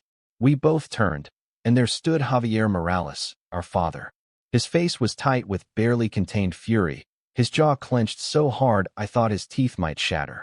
His tuxedo jacket was unbuttoned now, as if he had ripped it open in frustration. His hands were balled into fists at his sides. Elena, he said, his voice low and controlled. Go inside. She stiffened. No. Her eyes darted to me. I stepped forward, placing myself between them. She's staying. His nostrils flared, but he kept his voice even. I don't want to do this out here. I scoffed. Oh, now you care about appearances? I gestured back towards the ballroom. I think that ship sailed when you called me an embarrassment in front of 200 people. My father's eyes narrowed dangerously. Do you have any idea what you just did in there? Yes, I replied calmly. I told the truth. The truth? He spat, his facade of calm finally cracking. You don't know anything about the truth. I know you were sleeping with Lucia while Mom was dying. My voice rose, echoing in the empty terrace. I know that while I was driving her to her chemo sessions, you were with her in the hotel. Riss. Elena gasped softly beside me. This was new to her. The Riss? She asked quietly.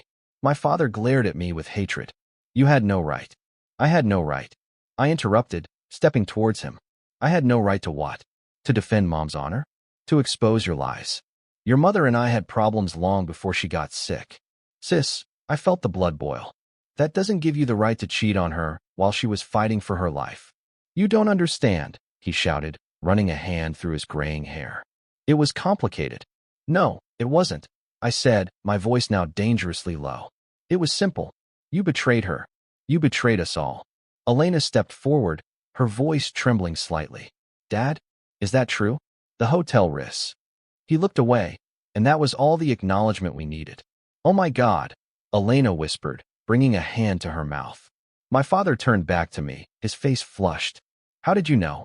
I found the receipts, I said. In your desk. 3 years ago. Mom was still alive. His eyes widened. You knew all this time? Yeah. And you never said anything? I asked bitterly. To who? To Mom? What for? To break her heart when she was already suffering so much. Elena sobbed softly. I had no idea. My father ran a hand over his face, suddenly looking much older. Manuel, what you did in there, you've ruined everything. No, I said firmly. You ruined it. I just exposed the truth. And what did you expect to accomplish? He asked, his voice rising again. What? Revenge? Do you feel better now? I considered his question for a moment. Yes, I responded honestly. I do feel better. He shook his head in disgust. You were always like this. Impulsive. Irresponsible. And you were always a liar, I retorted. His eyes darkened. You have 30 seconds to get out of here before I call security. Elena gasped. Dad, you too. Elena, he said, turning to her. If you leave with him now, don't come back. My sister looked at me, then at our father, tears streaming down her cheeks. I saw the exact moment she made her decision. Goodbye, Dad, she said quietly, taking my hand. My father's jaw tightened. If you cross that threshold with him, you're dead to me. Elena flinched, but stood firm. We've already been dead to you since the moment you betrayed Mom. I took my sister's arm, and we started towards the door. Just as we were about to step inside, my father spoke one last time. Manuel, he called, his voice cold as ice. I hope it was worth it. I stopped, turning back to face him. It is, I responded, because Mom would have wanted it that way. And with that, we stepped inside, leaving our father alone on the terrace. The hallway was filled with guests whispering, some staring openly as we passed. I kept my chin high, my hand firmly on Elena's back as I guided her through the crowd. I could feel their eyes on us, judging, speculating, but I didn't care anymore. We were halfway to the exit when a shrill voice stopped us. You too. Stop right there. I turned slowly. Lucia was standing there, her pristine white wedding dress in stark contrast to her rage-reddened face. Her eyes were bloodshot, her makeup running from the tears. How dare you? She hissed, advancing towards us. How dare you ruin the most important day of my life? Elena tensed beside me, but I stood my ground. The most important day of your life? I repeated. What about the most important day in my mother's life? The day she found out she had terminal cancer? Where were you then, Lucia? Sleeping with her husband. Lucia recoiled as if I had slapped her. You have no idea what happened.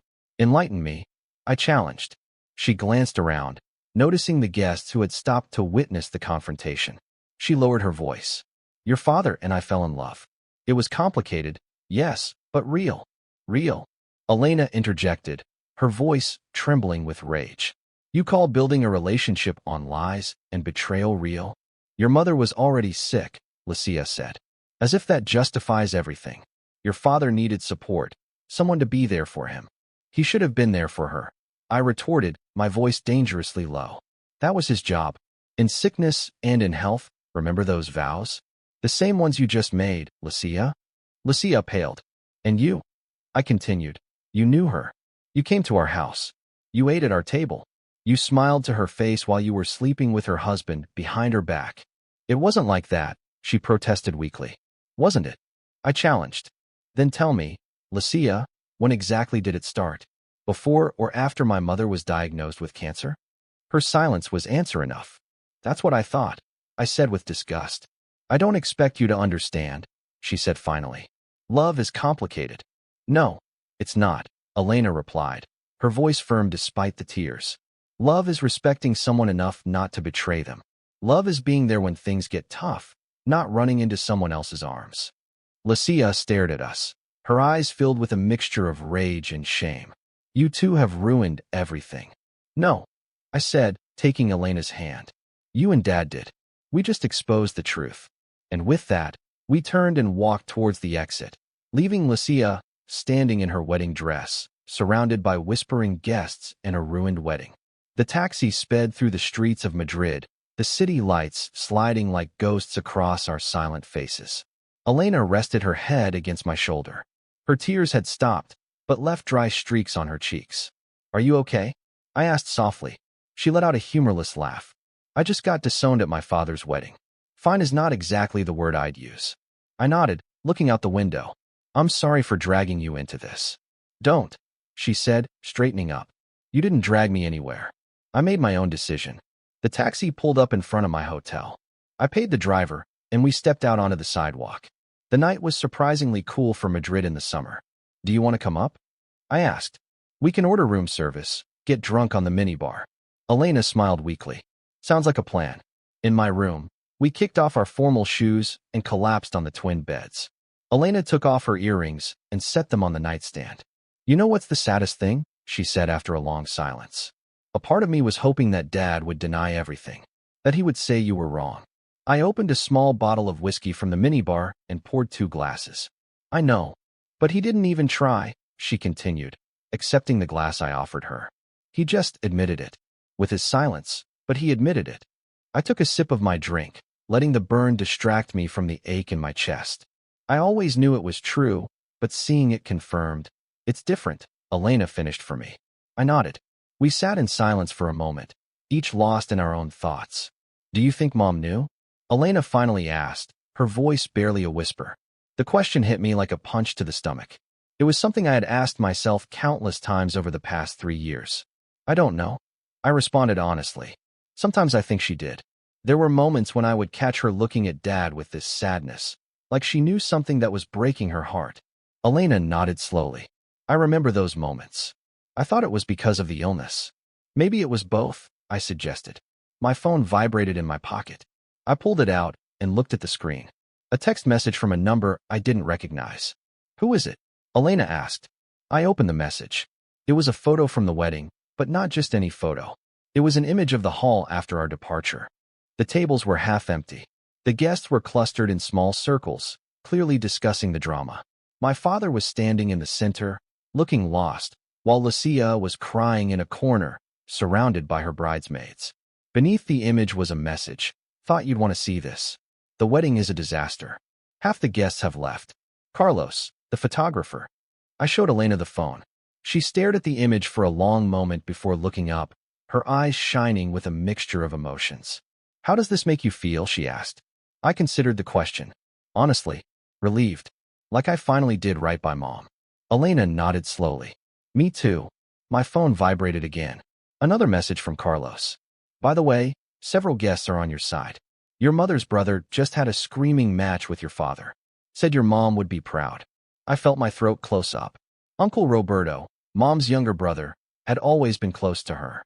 I showed the message to Elena. Her eyes filled with fresh tears. Uncle Roberto was always the best. "Yeah," I agreed, feeling my own eyes watering. We sat in silence again, each processing the events of the night. After a while, Elena spoke. "What do we do now?" she asked quietly. It was a good question, one that I hadn't really considered in my rush to expose our father. "I don't know," I admitted. "I guess we move on without him." Elena nodded slowly. "You know, for years I've been trying to earn his approval. Even after what he did to Mom, a part of me still wanted him to love me." "I know," I said softly. "Me too. But tonight," she continued, "when he gave me that ultimatum, it was like something broke inside me. Suddenly, I just didn't care about his approval anymore." I smiled weakly. "Welcome to the club." She returned the smile, small but genuine. "It's a pretty exclusive club, huh? Only the best disowned kids here." I lifted my glass in a toast. She clinked her glass against mine. "For Mom." "For Mom," I repeated. We drank in silence, the weight of the night finally settling over us. My phone vibrated once more. This time, it was a message from my boss in London. "Your father just called me," it read. "Said some pretty nasty things about you. I told him to bugger off. Your job is safe. Take all the time you need." I let out a disbelieving laugh. Elena looked at me questioningly, and I showed her the message. "Wow," she said, surprised. "Looks like Dad is burning all the bridges tonight." "Except that this wasn't his to burn," I replied. My phone started to ring. It was an unknown number. I hesitated before answering. "Hello, Manuel?" It's a woman's voice, vaguely familiar. "Yes," This is Isabel, Lucia's sister. Shock ran through me. What do you want? There was a pause. I wanted to tell you I'm sorry for everything. I wasn't expecting that. I knew about them, she admitted in a low voice. From the beginning. I should have said something, but she's my sister. I closed my eyes, processing her words. Why are you calling me now? Because you were right, she said. What they did was wrong. And what you did tonight was brave. I didn't know how to respond to that. I just wanted you to know, she continued. Not everyone is against you. Thank you, I said finally. Take care, Manuel. And with that, she hung up. Elena was watching me expectantly. I told her about the call. Wow, she said when I finished. I wasn't expecting that. Me neither. We sat in silence for a moment, the weight of the night finally settling. You know what? Elena said suddenly. I think this is the best thing that could have happened. I looked at her, surprised. Really? She nodded firmly. Yeah. For years, we've been living under this cloud. Dad's lie, the betrayal, pretending that everything was okay when it wasn't. And now it's all out in the open. The air is finally clean. I finished for her. Exactly, she said. It's painful, it's horrible, but it's real. And now we can start to heal. Really heal. I thought about her words, about the truth that they contained. For 3 years, I had carried the weight of my father's secret, letting it consume me from the inside. And now, I was finally free of it. You're right, I said. It's a new beginning. Elena raised her glass once more. To new beginnings. I clinked my glass against hers. To new beginnings. And for the first time in a long time, I felt like I could breathe again. Story 5. Pay up or get out. My mother yelled furiously when I refused to cover her mounting bills. So I did. I should have seen it coming. The yelling, the accusations, the slam of her fist against the kitchen table. It wasn't the first time, but something in the way she barked that ultimatum, pay up or get out, as if I were a tenant who was behind on rent, not her daughter, felt different this time. Perhaps because for the first time in my life, I didn't feel guilty, I didn't feel afraid, I felt calm. That night was colder than usual. It was mid-February, and the draft coming in from the window, which I had begged her to fix for years, moved the blinds just enough to remind me that even the walls were tired of this routine. She was there, standing red-faced, smelling of wine on her breath, holding a stack of overdue bills as if they were some kind of proof of my failure. Are you going to let your mother starve? She snarled. I didn't respond. I just stared at her, really looked at her. The slump of her shoulders, the lines of self-importance etched deeper than her wrinkles, the same pitiful grimace that I had seen throughout my childhood when things didn't go her way, the same grimace that my father saw the day he left and never came back. I was 30 years old. I had my own life, or at least I was trying to have one. But over the years, piece by piece, I had handed it over to this woman. I covered her utility bills, her rent, her credit card debt. I watched as my own dreams withered in the corners of my mind, while I played savior in a home that never felt like my own. And every time I couldn't afford to give any more, just like your father, she'd tell me. Selfish, weak. But that night, when she threw the water bill on the floor and shouted that if I didn't want to help, I could pack my bags and leave, I didn't argue. I didn't beg her to understand. I grabbed my coat, walked to the door, and said, okay. Just that. Okay. Her eyes widened, as if she hadn't expected me to accept her challenge, but I didn't wait for a response. I walked out into the cold, into the darkness, into the unfamiliar sensation of choosing myself. And for the first time in a long time, I felt peace. My mother's house was in an old neighborhood in Valencia, one of those places where all the neighbors know each other but pretend they don't.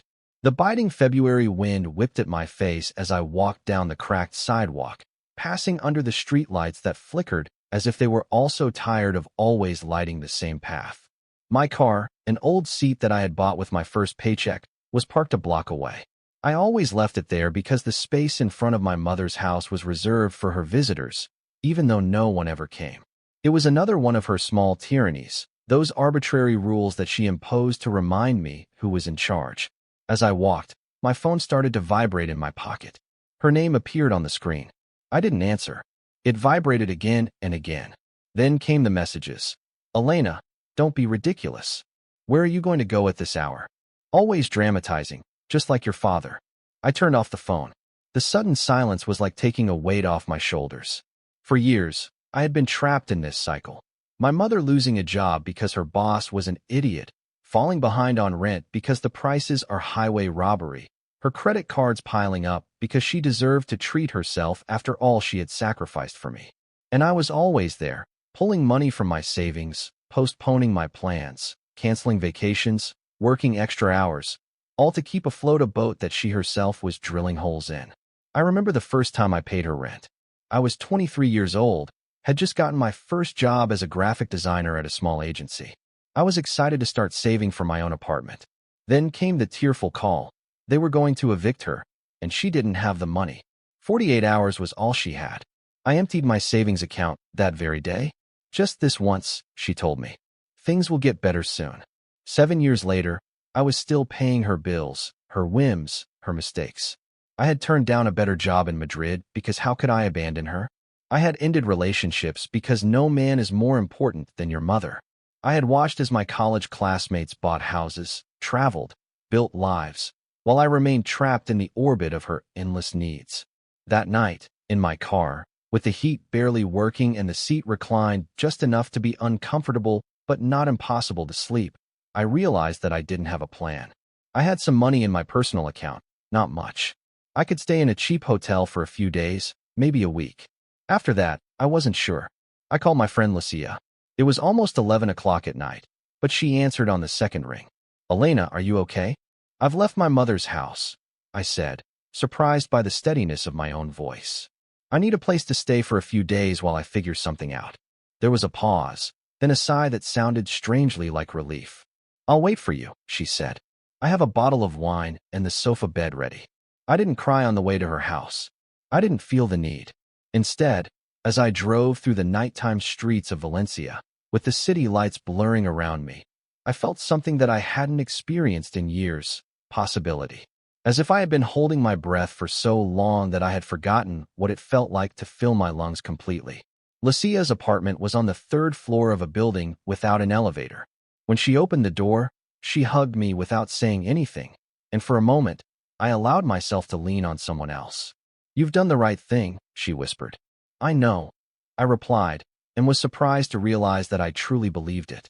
That night, lying on her sofa bed, with the distant sound of traffic and the hum of the refrigerator as my only soundtrack, I checked my phone one last time before sleeping.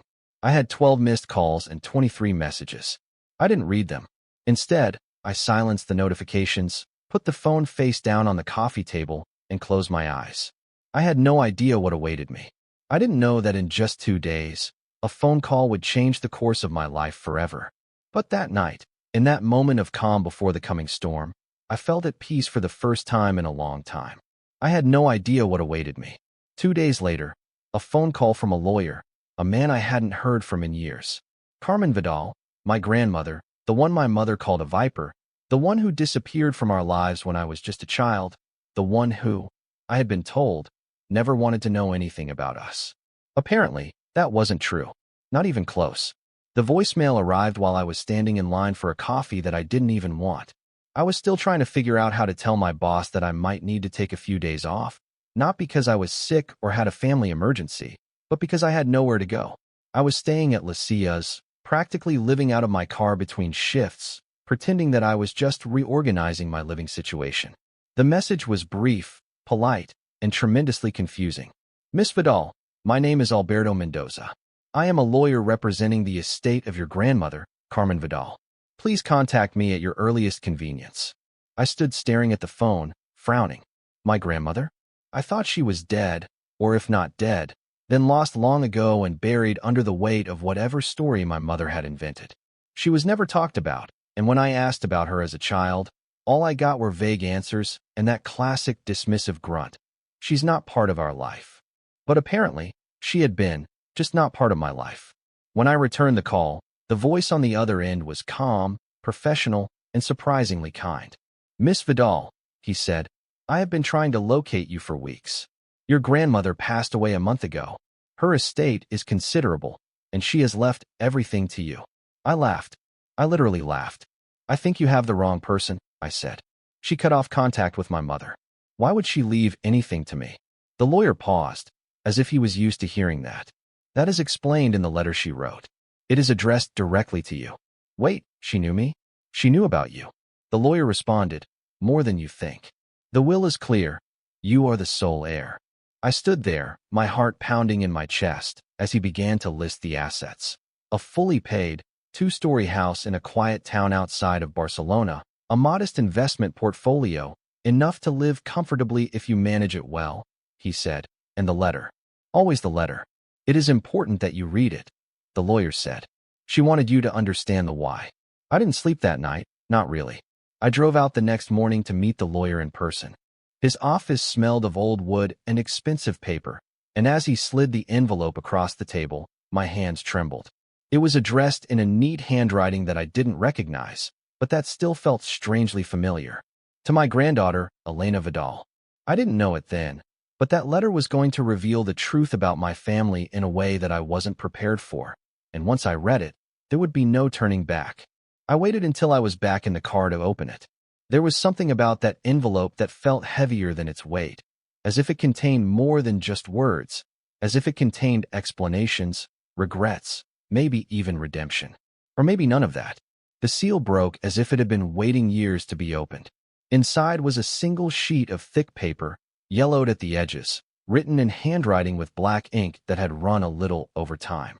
The handwriting was neat, almost too neat, as if she had rewritten it more than once before settling on this final version. Elena, it began. If you are reading this, it means that I am gone, and that I have chosen to do in death what I could not do in life. Speak to you directly. You don't know me, but I have known about you for years. I felt my throat tighten. I didn't realize that I was holding my breath until I forced myself to exhale. Your mother and I parted ways a long time ago. She would tell you that I was controlling, cold, maybe worse. And perhaps I was, but the truth is more difficult than that. Your mother was 16 years old the first time I caught her stealing from me. 22 when I covered up a crime that she swore was a misunderstanding. I spent years bailing her out, financially, legally, emotionally. And when I finally said no, she disappeared, took you with her, and completely cut off contact with me, and told anyone who would listen that I had abandoned her. I gripped the edge of the letter tighter. The wind outside rattled the trees, but inside the car, everything was still. You were just a child. I thought if I stayed away, maybe she would mature. Maybe she would be better for you than I was for her. But then I started to hear things, whispers, stories. A friend of mine ran into you years ago. You were working in a coffee shop. He said you were polite, seemed tired, and wore shoes with holes. That line hit me hard. I didn't even remember the interaction, but now I could feel it, as if some invisible string had been pulling at my life from the shadows. I didn't know how to intervene, not after so much time, but I could leave you something, a way out, a new beginning. You deserve more than to be the next link in a chain of takers and manipulators. You deserve peace. And then a final line, underlined with the same ink. Break the cycle, Elena. Take this gift and disappear. No explanations, no apologies. Just go and live a life that is your own. That was it. No flowery farewell. No, I love you. Just the passing of a torch, a plea from a woman who had watched her own daughter rot from the inside out and hoped that her granddaughter still had a chance at something better. I sat there for a long time, staring at that letter, the paper trembling slightly in my hand. It was as if someone had reached through time and taken a blindfold off my eyes. The verbal abuse, the financial control, the guilt trips, the emotional blackmail. All the things that my mother had done to me were exactly what her mother had endured before me. And suddenly, I knew exactly what I had to do. My grandmother's letter felt heavy in my hands, as if each word carried the weight of years of silence. As I read it again and again in the parking lot outside the lawyer's office, the pieces began to fall into place. They weren't just words on a page.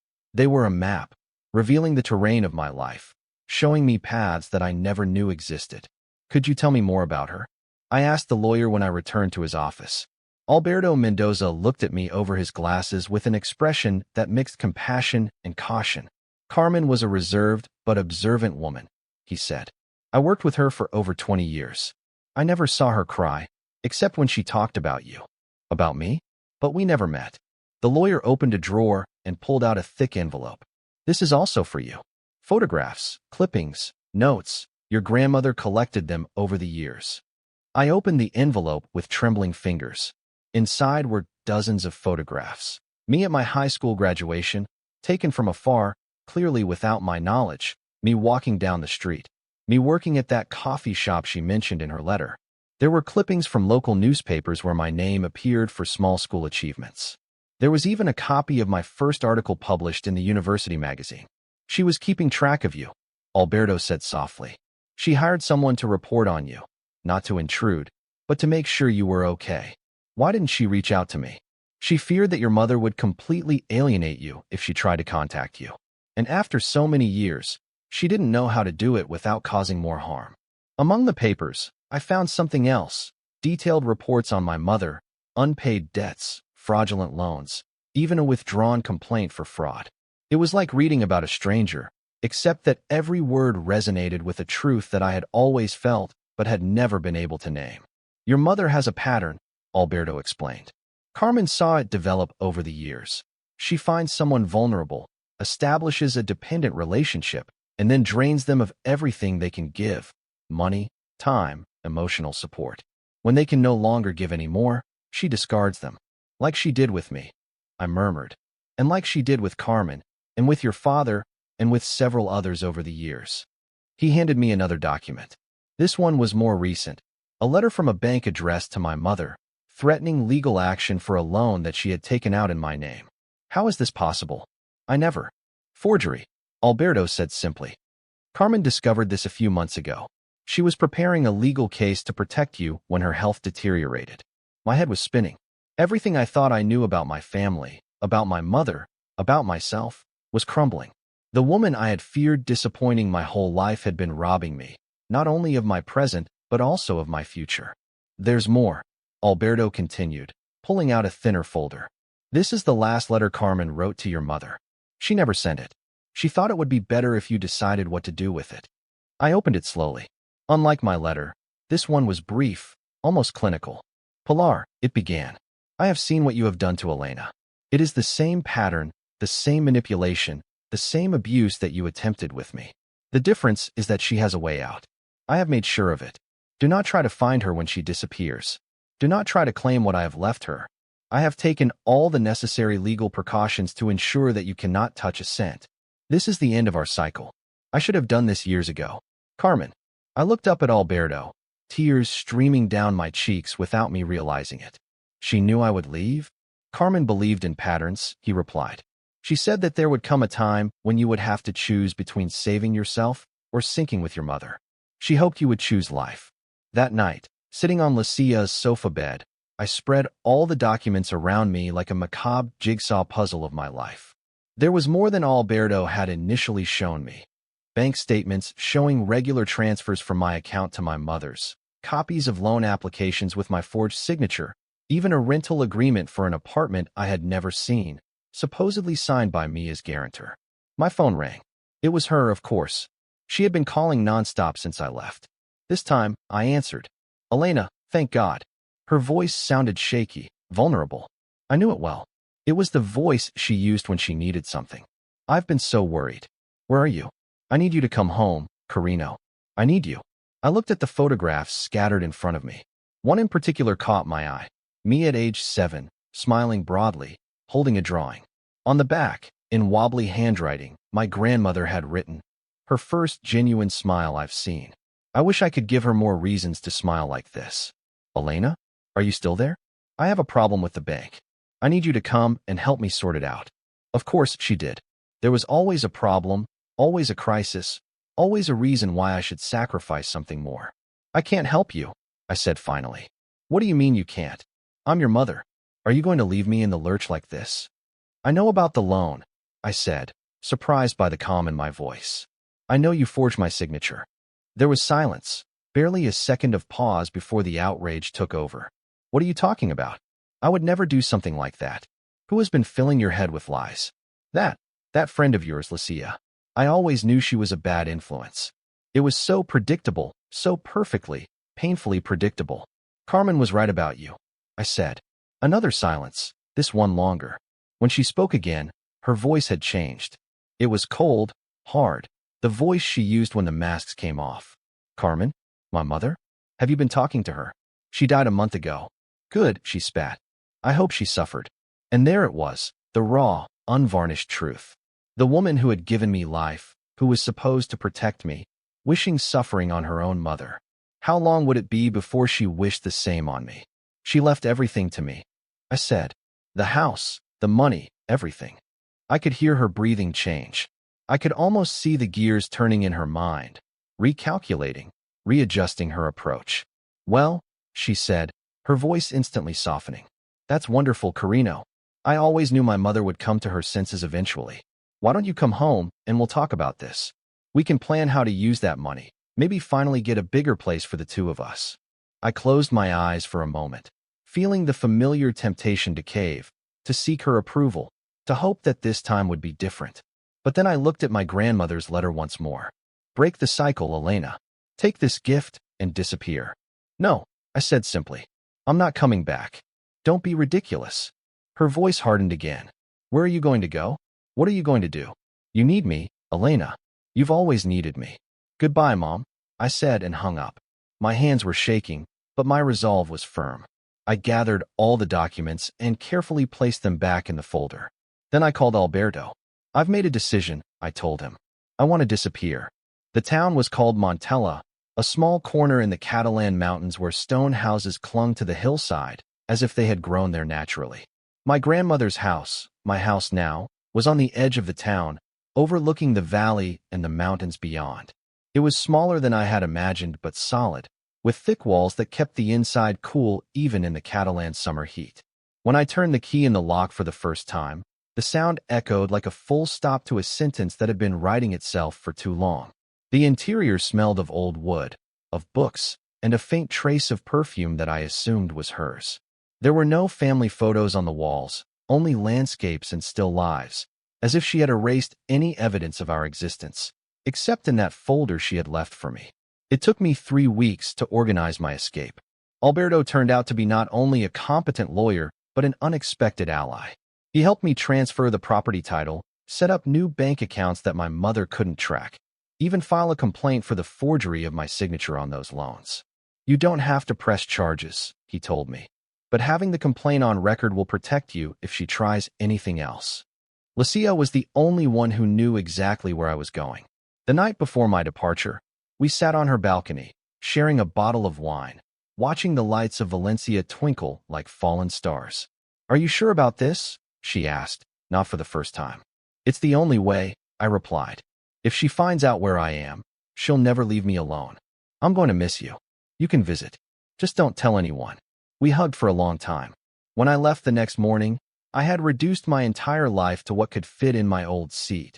Some clothes, my favorite books, my laptop, and the folders with my grandmother's documents. Everything else I had sold, donated, or simply left behind. The drive to Montella took almost 6 hours. With every kilometer I left behind, I felt myself shedding layers of myself, like a snake molting its skin. The Elena who had been the dutiful daughter, the perpetual savior, the victim, was fading in the rearview mirror. The first few days in the house were strange. I moved like an intruder, touching things cautiously, sleeping in the guest room because I didn't dare use the one that had been my grandmother's. I spent hours exploring every corner, discovering small treasures, books with underlined passages, handwritten recipes, a small but well-tended back garden with aromatic herbs, and an old olive tree.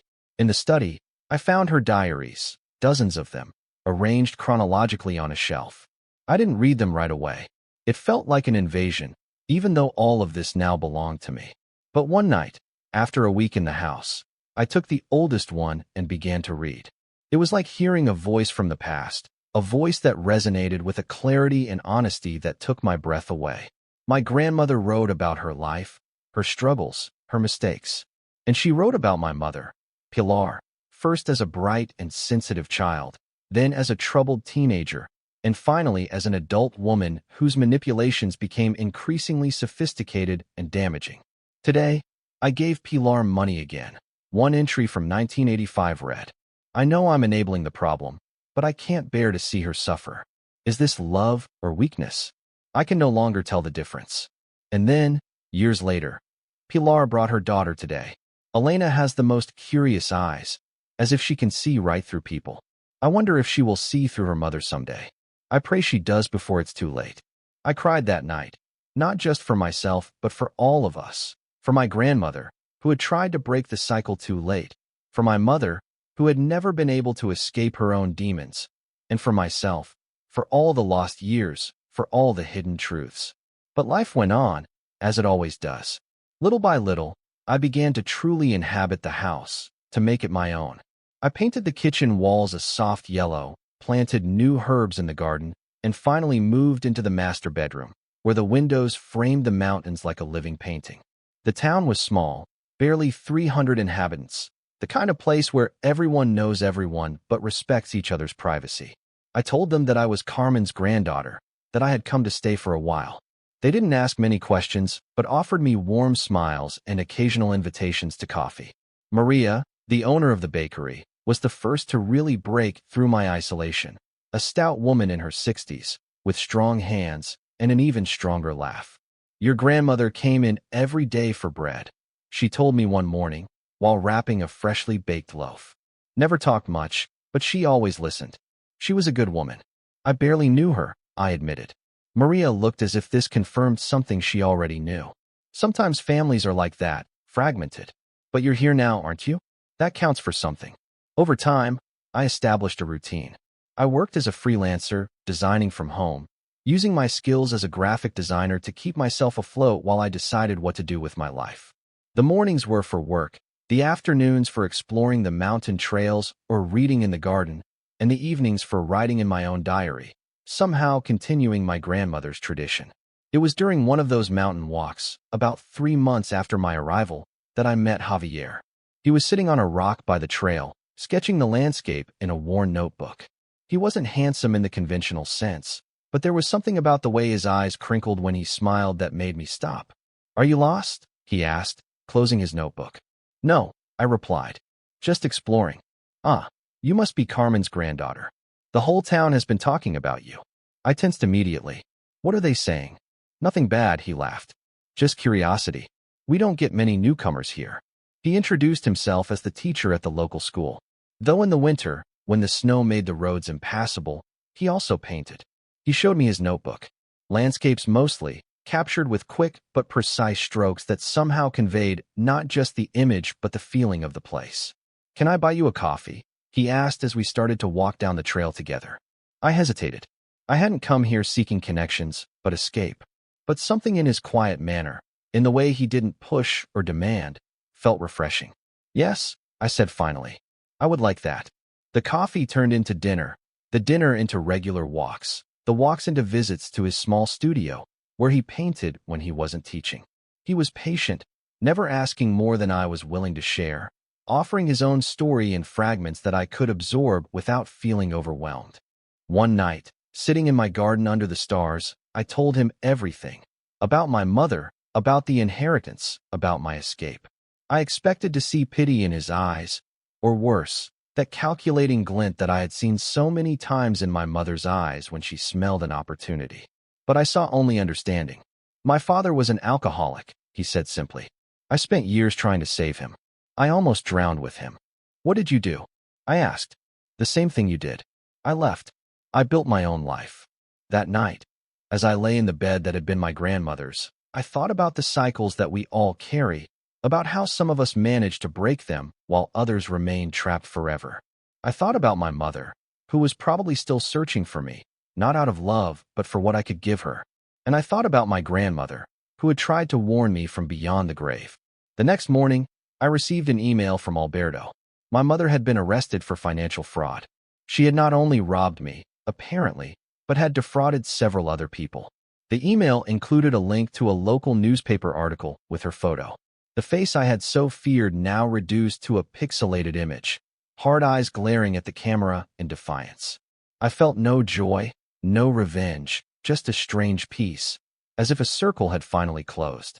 That afternoon, I planted a new rose bush in the garden, right next to the olive tree, a new beginning rooted in the earth that my grandmother had cultivated for years. "I'm okay, abuela," I whispered as I watered the roots. "I'm free. And for the first time in my life, I really am." The winter in Montella transformed the landscape into a white canvas. Snow covered the roofs of the stone houses and turned the paths into fairy tale trails. From my window, I watched as the children of the town built snowmen while their parents shoveled out driveways. It was my first winter in the mountains, and there was something about its quietude that I found deeply comforting. Javier and I had established a comfortable routine. He came to my house for dinner 3 times a week. I visited his studio on Sundays, and together we explored the surrounding countryside when the weather permitted.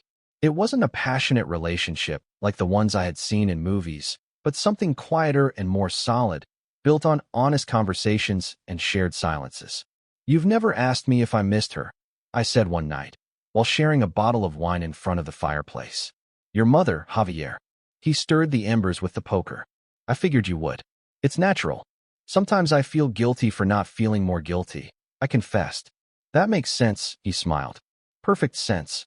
Guilt is the last tie that keeps us bound to toxic people, the last thread that needs to be cut." I nodded, thinking about my grandmother's diaries, which I had continued to read over the past few months. She too had struggled with that guilt, documenting years of attempts to help my mother, followed by periods of forced distance when the manipulations became too blatant. Life continued at its quiet pace. I had integrated myself into the town enough that people greeted me by name, but I maintained a certain distance, a habit hard to break after years of learning to protect myself. I worked from home, designing for clients I never met in person, and little by little, my grandmother's house truly became my home. It was in early March, when the first signs of spring were beginning to peek through the patches of snow, when I received the call from Alberto. "Your mother is sick," he said without preamble. "Cancer. Quite advanced." I stared out the window, watching as a bird hopped among the bare branches of a tree. I didn't feel anything at first, as if the news had bounced off an invisible armor that I had built around my heart. "How do you know?" I asked finally. "Her lawyer contacted me. Apparently, she's been asking about you. She wants to see you." Of course she did. Even now, even with this, there was an angle. There always was. "No," I said. "I can't go back to that cycle." "I understand," Alberto replied. "I just thought you should know." That night, I couldn't sleep. I sat in my grandmother's study, surrounded by her diaries, searching for answers in pages written decades before. In one of the last diaries, I found an entry that took my breath away. "Sometimes, I wonder what would have happened if I had tried one last time, compelled not for her sake but for my own, so that I could say that I tried everything, that I didn't give up. But fear has always been stronger, fear of being hurt again, of being used. And so, we remain trapped in this pattern, she seeking and I fleeing, until death finally breaks this dance." I closed the diary and looked out the window at the starry night. Was I repeating the same mistakes as my grandmother, letting fear dictate my decisions? Or was I being wise, protecting myself from a pain that I knew too well? I had no answers, just questions that swirled in my mind like leaves in an autumn wind. The next morning, I called Lucia. I needed the voice of someone who knew me before all of this, before Montella, before the inheritance. "If it were you," I asked her after explaining the situation, "what would you do?" There was a long silence before she responded. "I can't tell you what to do, Elena, but I know you. You've always wondered what if. You've always sought to close circles. I'm afraid," I admitted, my voice breaking slightly. "Afraid that nothing has changed, that she'll drag me back into her world." "You're not the same person anymore," Lucia said softly. "You've built your own life. You have your own power now. She can't take it from you, unless you let her." After hanging up, I went for a walk. The cold mountain air cleared my head as I climbed along trails that I now knew by heart. At the summit, where the trees opened up to reveal the entire valley, I sat on a rock and let the silence wash over me. My mother was dying, the woman who had given me life, who had raised me in her own twisted way, who had manipulated and used me, but who also, in rare moments of clarity, had shown me glimpses of something akin to love. Could I let her die without seeing her one last time? Without trying to understand? That night, I told Javier my decision. "I'm going to go see her," I said as we prepared dinner together. "Just once, to close this chapter properly." He looked at me with those quiet eyes that had come to mean safety for me. "Do you want me to go with you?" The offer touched me more than I expected. "No," I replied. "This is something I need to do alone." But thank you for offering. When will you leave? Tomorrow. The sooner I do it, the less time I'll have to talk myself out of it.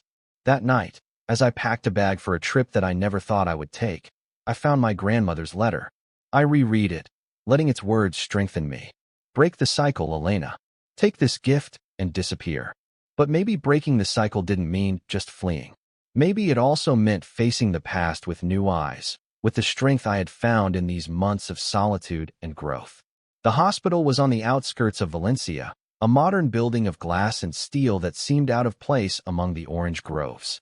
I parked my car and sat there for a moment, taking deep breaths, preparing myself for what was to come. Room 312 had the blinds drawn, plunging the space into a twilight that made the medical monitors glow more intensely. And there, in the bed, was her, thinner than I remembered, her hair, always her pride, reduced to scattered strands. For a moment, she didn't recognize me, and I saw in her eyes the calculating gaze that she directed at all strangers, quickly assessing what she could get from them. Then recognition, surprise, and something else that I couldn't immediately identify. "Elena," she said, her voice weaker but with the same edge I remembered. "You've come." I approached the bed, maintaining a certain distance. "Yes. I thought you had left forever." Just like her. She didn't need to ask who she was referring to. Almost did. An uncomfortable silence fell between us. I had rehearsed this moment in my mind throughout the journey, but now the words eluded me. What do you say to someone who has hurt you so deeply, but who is now on the brink of death? "You look well," she said finally. "Different." "I am," I responded. "I'm different." She nodded slowly, as if this confirmed something she already knew. "Where have you been?" "Somewhere safe. My mother's house." A flash of the old bitterness colored her voice. "Yes." She closed her eyes for a moment. When she opened them again, they seemed clearer, more present. She was always better than me, stronger. It wasn't an apology, not even an acknowledgement of guilt, but it was more honesty than I had ever heard from her. "Why did you want to see me?" I asked directly. She studied me for a long moment. "I don't know," she admitted finally. "Maybe just to check that you were real, that I hadn't imagined you all these years." I sat down in the chair next to the bed, keeping my hands in my lap. "I'm real. I always was." "I know," she said softly. "That was always the problem. We talked for an hour, maybe more. It wasn't the dramatic reconciliation of the movies. There were no tears, no hugs, no profound revelations, no heartfelt apologies. Instead, there were small moments of truth, interspersed with long silences. She talked about her childhood, about how my grandmother had tried to keep her on the right path, about how she had rebelled against it. She talked about my father, whom I barely remembered, describing him as too weak to survive. And she talked about her illness, about how she had tried to ignore it until it was impossible. She didn't ask me for money. She didn't ask me to stay. She didn't ask me for anything. And that was perhaps the biggest surprise of all. As I got up to leave, she looked at me with an expression that I couldn't decipher. "Will you come back?" she asked. The question caught me off guard. The automatic answer, "Yes, of course," almost slipped out of my lips out of sheer habit. But I stopped myself, really considering the question and what it would mean for me. "I don't know," I responded honestly. "I need to think about it." She nodded, as if it was the answer she expected. "You're more like her than you think," my mother said. "You have her strength." I didn't know whether to take it as a compliment or a criticism. Maybe it was both. "Goodbye, Mom," I said, and walked out of the room without looking back. In the hallway, I leaned against the wall and took a deep breath. I didn't feel the relief that I had expected, nor the closure. Instead, I felt something more complicated, a mixture of sadness for what we never had, acceptance of what was, and a strange peace in realizing that I no longer needed her approval and her love to be complete. I drove back to Montella that same afternoon, watching as the landscape gradually shifted from the coast to the mountains, from the familiar to what I now considered home. Javier was waiting at my door when I arrived, with no questions in his eyes, just a silent offer of company if I needed it. "How was it?" he asked as we walked inside. "Strange," I replied. "It wasn't good, and it wasn't bad. It just was." That night, sitting in the garden under the stars, I wrote in my diary, continuing my grandmother's tradition. I wrote about the hospital, about my mother, about the journey back. And at the end, I added, "Today, I didn't break the cycle, nor did I continue it. I simply recognized it for what it is, a part of my story, but not my destiny. Carmen was right. Freedom isn't in fleeing or in staying. It's in consciously choosing, in every moment, who I want to be and how I want to live. And today, I choose peace. Story 6. We voted. You're out of the meeting, my father smirked. Then don't expect my €8,000 to be covering your trip to Portugal next month, I said as I blocked his card and canceled everything. Sit down, my sister Laura said, smiling in anticipation. We need to talk. I hadn't even taken off my coat. The family group chat had said, family meeting at 6, but no one explained why. Now I was standing in the middle of my parents' living room, still holding the gift basket I'd brought like an idiot. My mother gave me a strained smile from the armchair. Dad was drinking wine on the sofa, legs crossed, too comfortable. My brother Mateo was sitting near the window, scrolling through his phone, pretending he wasn't involved. What is this? I asked slowly, already sensing the shift in the atmosphere. Has someone died? No, my father said, setting down his glass with too much ceremony. We just had a vote about the reunion. What vote? I asked. You're out, he said bluntly. We've decided it's best if you don't come to Portugal with us next month. The room went silent. I blinked. Are you joking? No, Laura said. She was practically glowing. We just think it's better for the group dynamic. I let out a short breath through my nose. Group dynamic? You're always so tense, she continued. You make things stressful. Last year, remember how you argued with the waiter about the service charge? You embarrassed Mom because they added an extra €90 to the bill. Because I was the only one who noticed. I exclaimed. You're welcome, by the way. We just want peace this year, Mom said softly, without meeting my eyes. I looked at the three of them, the same ones for whom I had booked the flights. The same ones who had messaged me 2 weeks ago asking if I minded covering the villa deposit just until your father's bonus comes through. That was €8,000 charged to my card that same day. They'd send emojis afterward. Let me understand this, I said slowly. You're excluding me from the trip that I planned? The one that I paid for? You offered, my father said, shrugging. I didn't offer to be excluded.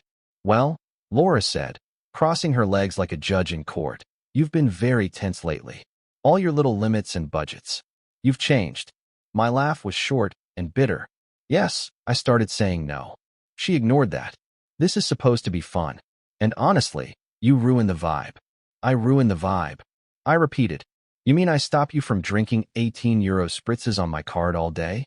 You're exaggerating, Mom interrupted. Don't make this ugly. Oh, I won't. I calmly took out my phone. I opened the travel account linked to the trip. Dad's phone buzzed on the coffee table. What was that? He muttered, picking it up. That was me blocking the travel card, I said.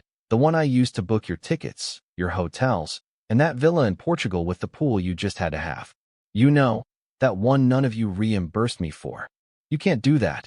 Laura hissed, standing up. I can. I already did. What are we supposed to do now? My brother Mateo finally spoke, his eyes wide. The trip is in 3 weeks. Figure it out, I said. You're so relaxed, remember? Manifest the money. You're acting like a child, Mom snapped. I looked directly at her. No, Mom. I've stopped acting like a wallet. Dad stood up, furious. You're being spiteful. No, I said, grabbing my keys. I'm done with this. And with that, I walked out, leaving them stunned in their fancy chairs, wine glasses shaking, and the dream of Portugal suddenly unpaid for. Not only had they betrayed me, they'd planned it together. The night after the family vote, I didn't sleep. I lay awake in my apartment, staring at the ceiling, with my phone buzzing on the nightstand. My sister sent me 3 laughing emojis. I didn't respond. Close to midnight, I received a message from my mother. Don't let this ruin everything. We still love you. You just made the trip difficult. Difficult? I paid for the trip. I planned it. I booked the 5-star villa with the pool, the chef, and the vineyard tours because they begged me to. And now I was the problem? But it was the next morning when everything truly unraveled. My cousin Carmen called. We hadn't spoken in a while, mostly because Laura disliked her and always made snide comments about how Carmen didn't fit in. Hi, she said. I heard what happened. Are you okay? How did you hear? I asked, confused. There was a pause. They posted it, she said. They posted where? Instagram. Laura said you had a meltdown and canceled your own trip because you were jealous. I felt my blood run cold. What? She posted a boomerang of wine glasses clinking and captioned it, "When the toxic one finally self-removes. Hashtag preparations, hashtag reunion, hashtag narcissist free." I was speechless. My family had excluded me from a trip that I paid for, lied about it, and now they were mocking me online? That's when I realized that something much deeper was going on. "You know," Carmen continued, "I wasn't going to say anything, but this isn't new. They've been saying things about you for months. Unpleasant things to everyone." "Like what?" "She told me they've been telling people that I had money problems, that I begged to be included on the reunion, and that I threatened to cancel if people didn't praise me anymore." I got up from the sofa, feeling dizzy. "She said what?" Carmen sounded uncomfortable. "She's been planting it everywhere. I think she's trying to isolate you." I hung up without saying goodbye. That very hour, I logged into my email account. My flight itinerary was still there, the one I booked for the entire family. I opened it with trembling hands. Guess who had the seat upgraded to business class? Laura. Not me. Her. I opened the reservation and almost dropped my phone. She used my card again, 2 days ago.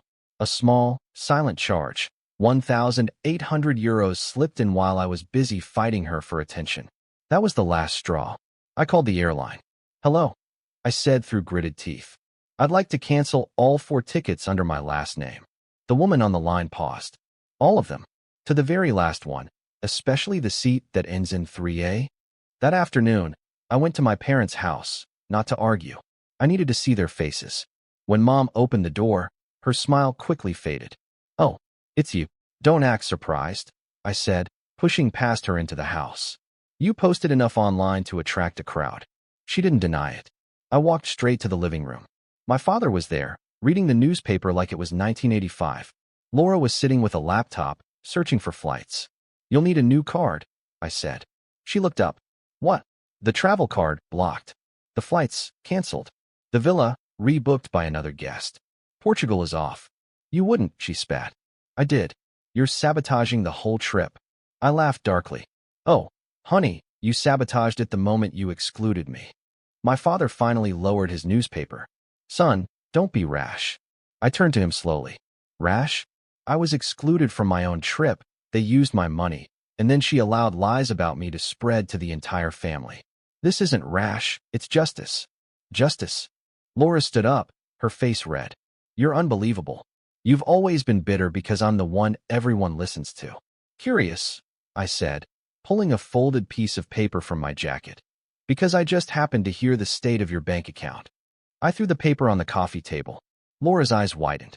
"Where did you get that?" "The card," I said, and I finally printed out the last 90 days of transactions, spa packages, designer handbags, and oh yes, a non-refundable deposit for a private yacht in the Algarve. "You were planning a side trip." Mom stood up. "Let's all calm down now." "Calm down," I barked. "You call me difficult because I asked for receipts, and meanwhile she's booking yachts on my account like she's royalty." My sister lunged forward, grabbing the statement and trying to tear it. "You've gone too far." "No," I said. "I'm free." She froze. "What?" I called the bank. "I reported fraud. You've been using my card without permission. There's an ongoing investigation." "You wouldn't," she hissed. I smiled coldly. "I would, and guess what? They have everything. Timestamps, IP addresses, even delivery addresses. You're not just losing your vacation, you're about to lose your credit score." "Get out," she screamed, her face flushed. "You're not part of this family anymore." "Finally," I said, "something we agree on." I turned towards the door, pausing just long enough to say one last thing. "Good luck explaining to the relatives why you won't be in Portugal next month, and why the police might be calling." They thought they could silently humiliate me, so I made noise. Loud, public, unforgettable noise. A week after freezing the travel card and canceling their dream vacation to Portugal, I received a letter. Not a message, not a call, a real letter from a lawyer. At first, I thought it was a scam, but it was real. A formal legal notice, neatly printed and signed, on behalf of Mr. and Mrs. Vasquez and their daughter, Laura Vasquez. My own parents and sister had hired a lawyer against me. They were threatening legal action for the financial disruption I had caused by withdrawing support at a critical time. I was in my kitchen, holding the paper, shaking with a mixture of fury and disbelief. These people, my family, had used my money, my generosity, And when I set a boundary, they tried to sue me. I didn't respond. I didn't call. I made a plan. Saturday, 6 p.m., family dinner, the last one I would ever attend. My father opened the door and paled the moment he saw me. "What are you doing here?" he barked. I smiled. "Come on, you invited me. Didn't you read your own lawyer's letter?" He stepped back, but didn't say anything. Inside, everyone was already seated. My mother, Laura, her boyfriend, my brother Mateo, a couple of nosy aunts who loved gossip. Perfect. I walked in, placed my tablet on the coffee table, and plugged in the HDMI cord. Laura rolled her eyes. "What is this? Some dramatic stunt?" "Oh, just a little presentation," I said cheerfully. "I thought we could all get on the same page before I get dragged into court." "I swear to God," she began, but I pressed play. The first slide, a screenshot of her using my card to upgrade her flight to business class. Next slide, a hotel receipt under my name, but with her signature, €900 for a luxury suite. Then a video, security footage of her checking into a downtown hotel, laughing with her boyfriend, swiping my card. The room went deathly silent. "What is this?" my mother asked in a slow voice. Laura stood up, snatching the tablet, but I already had the files backed up. "This is a setup," she screamed. "He's manipulating everything." I looked directly at her, curious how the setup perfectly aligns with your exact spending history, down to the spa appointments and dinner reservations. "You don't understand how stressed I've been," she spat. "You promised to help us." I stepped forward. "I did help. I paid. I bled. You stole." My father slammed his hand on the table. "Enough. You're destroying this family." I turned to him, my eyes narrowed. "You destroyed it the moment you called a vote to exile me, and then tried to sue me with the daughter who's been committing credit card fraud for months. I'm your father, and I'm sick of being your ATM." Laura hissed under her breath. "You're pathetic." "Oh, I'm barely getting started." I pulled out the final document, a letter from the fraud department at my bank, official notice of an open investigation into unauthorized charges made by Laura Vasquez. Dated, signed, sealed. Mateo, who had remained silent until now, leaned forward. "You actually filed that?" I turned to him. "Yes, and I gave her a week to pay it back." "She didn't. She posted memes instead." "Seriously?" he whispered. Laura turned to him. "You're really going to take his side?" He didn't answer. "Laura," I said, "you used my name to book a yacht in the Algarve.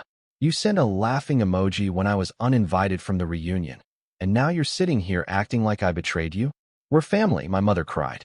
"No," I said coldly. "We're users and providers, and I'm sick of being your provider." Laura lunged forward as if she was going to slap me. "You're going to regret this when your name is dragged through the courts, when everyone finds out." "Finds out what?" I snapped. "That I paid for your entire lifestyle while you mocked me in group chats? That you committed fraud and then blamed me for reacting?" My voice broke, but I didn't back down. "You treated me like a wallet, not a brother, not a son, just a resource." Well, guess what? Resource depleted. Everyone froze. The air was thick with shame, fury, and disbelief. Then, the most shocking thing occurred. Mateo stood up. "I'm done too," he said quietly. "I've seen it all. The lies, the manipulation, the gaslighting. I let it slide because I didn't want to cause trouble. But you made the right choice." "Mateo," my mother said, her voice shaking. Don't start," he snapped. "You tried to erase him, steal from him, and then act like he was the bad guy." Laura turned to Mateo, her eyes wide. "He's just jealous. You've always been jealous of me." "Maybe," he said, "but at least I didn't steal a yacht." That was it. I turned towards the door, grabbing my coat. "One more thing," I said. "I canceled the phone plan, the Netflix account, the car insurance, everything. If you want Portugal, earn it yourselves, because this ATM is closed." Then I walked out, and this time, I didn't look back. 3 days after the explosion at family dinner, I received a call from an unknown number. It was my family's lawyer. His voice was smooth, professional, as if he were speaking to a difficult client. "Mr. Vasquez, I understand that there is tension, but your parents are willing to reach a settlement." "A settlement?" I repeated. "This isn't a business negotiation. They are offering to drop any legal action if you withdraw the fraud charges against your sister." I laughed, a dry, humorless sound. "Tell me, does your firm often represent con artists?" There was an uncomfortable pause. "Mr. Vasquez, no," I said. "I'm not negotiating. I have proof, receipts, videos. Your client committed fraud, and now they want to buy my silence. It's your family, the lawyer said, as if that explained everything.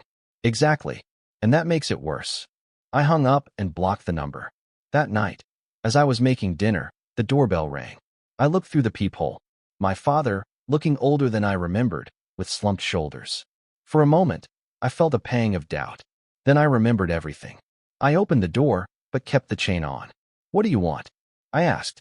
Son, he said, his voice cracking. This has gone too far. Too far. I repeated. Too far was when you excluded me from a trip I paid for, or when Laura stole thousands of euros, or when you hired a lawyer to threaten me. We were scared, he said. Laura's devastated. They could press criminal charges. Yes, I said. That usually happens when you commit a crime. She's your sister, and I'm your son. But that didn't stop you from humiliating me. He ran a hand through his graying hair. We made a mistake. I admit it. But this will destroy Laura, her career, her future. She should have thought about that before she stole from me. We'll pay it back, he said quickly. All the money, with interest. I stared at him. You know what's the saddest thing? That you're only here because you're scared of what might happen, not because you're genuinely sorry. That's not fair. Oh, isn't it? Tell me. Then, why weren't you here when I was excluded, or when Laura posted those lies about me, or when you found out she had been stealing? He had no answer. That's what I thought, I said. Goodbye, Dad. I started to close the door, but he put his hand on it. Wait. Laura wants to talk to you. In person? No, please, he insisted. Just one conversation. Tomorrow, at the cafe by the park. Public place. I considered it. And if I say no, then we just move forward with all of this. I said with a tone of defeat. Courts, lawyers, the whole thing? Okay, he said, relieved. And one more thing, I added. I want everyone to be there. You, Mom, Laura, and I want Matteo there too. I saw the hesitation in his eyes. Matteo had taken my side. He was a witness they didn't want. Okay, he said finally. And one thing more, I added. If anyone lies, I walk, and I file formal charges that very afternoon. He nodded defeatedly and left. The next day, I arrived at the cafe 10 minutes early. I chose a table in the corner, overlooking the entrance. At 12:05, they walked in, my father first, then my mother, Laura, and finally Matteo, who looked uncomfortable but resolute. They sat down in silence.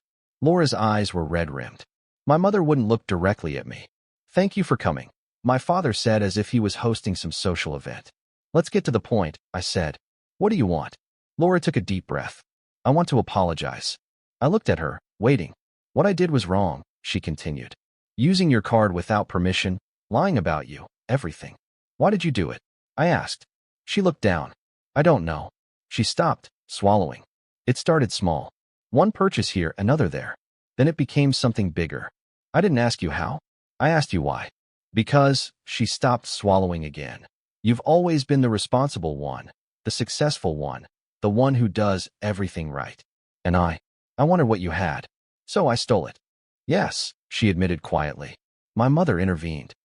Honey, we all make mistakes. Laura is genuinely sorry. Sorry she got caught. I asked. No, Laura said, genuinely sorry. I've been in therapy. I have issues with money, with envy. It's not an excuse, but I'm working on it. I studied her. She seemed sincere, but I no longer trusted my judgment when it came to her. What about the vote to exclude me? I asked, looking at my parents. My father shifted uncomfortably. That was Laura's idea. She said you were always criticizing her spending, that you'd ruin the trip. And you believed her? We thought it would be easier, my mother admitted. A trip without conflict. Without the one who pays, I corrected. It was horrible, my father said. We see that now.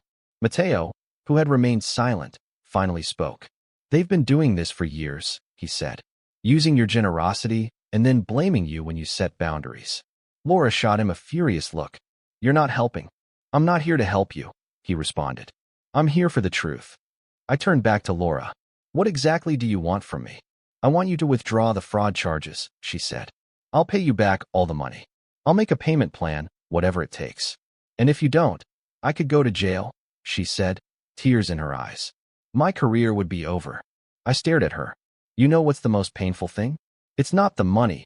It's that you treated me like an enemy. You publicly humiliated me. You excluded me from my own family. I know, she said, her voice breaking. And I'm so sorry. What guarantee do I have that this won't happen again? That tomorrow I won't once again be the villain of your story? My father intervened. We've set clear boundaries with Laura.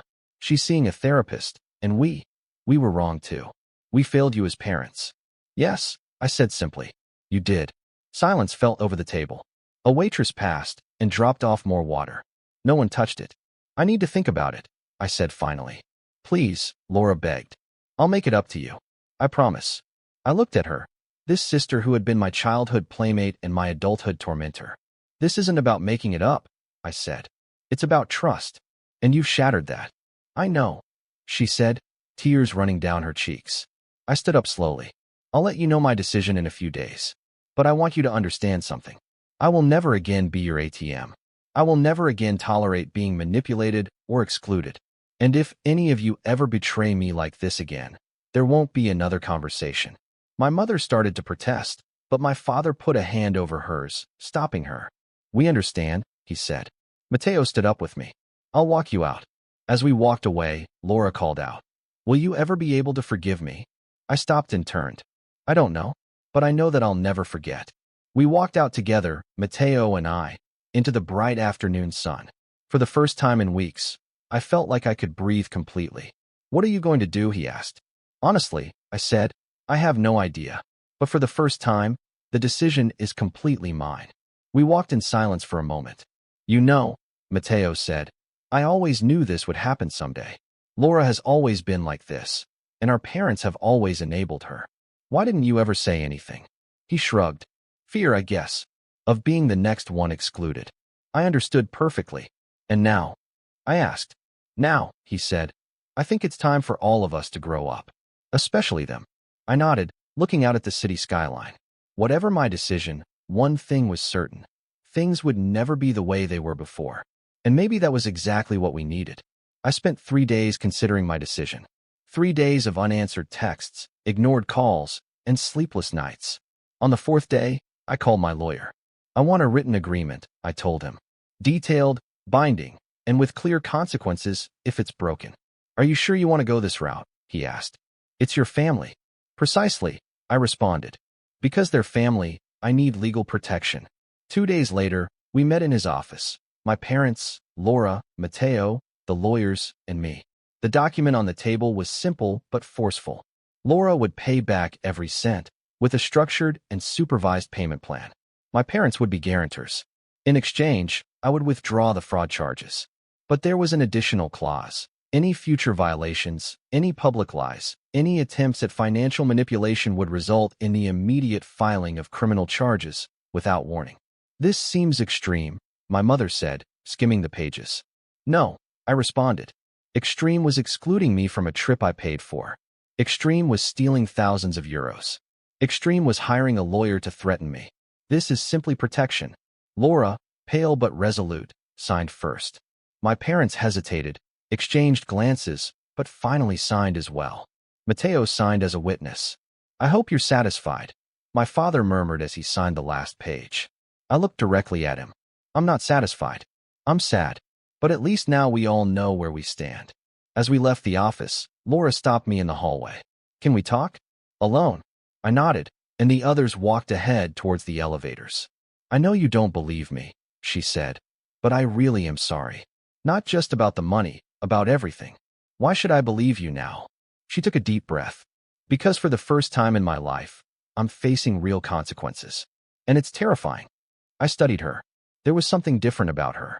The usual arrogance had vanished, replaced by something that resembled humility. You know what's the saddest thing? I said, that you never needed to steal from me.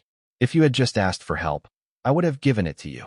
I know, she said, her voice breaking. That's the problem. You were always the generous one, the responsible one, and I wanted to take, not ask. And now I want to fix it. I really do. I nodded slowly. Time will tell. The following weeks were strange. Laura's first payment arrived punctually. Then the second. My mother called, attempting normal conversations that felt forced. My father sent an occasional message, formal, polite.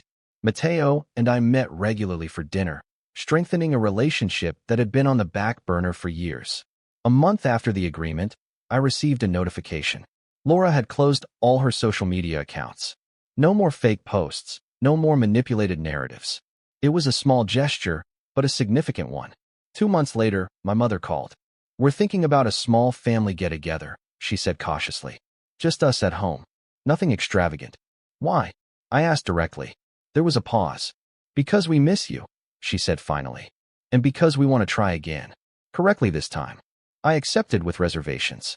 When I arrived at the family home that Sunday, I was expecting tension, maybe even hostility disguised. Instead, I found something unexpected, genuine effort. My mother had cooked my favorite dish. My father had brought out old photo albums. Laura was quiet, less performative than usual. Mateo winked at me, as if to say, "Give them a chance." During dinner, my father cleared his throat. "We've been thinking," he said, "about what happened." "About why it happened?" "Dad, it's not necessary." "Yes, it is," he interrupted gently. "We failed you.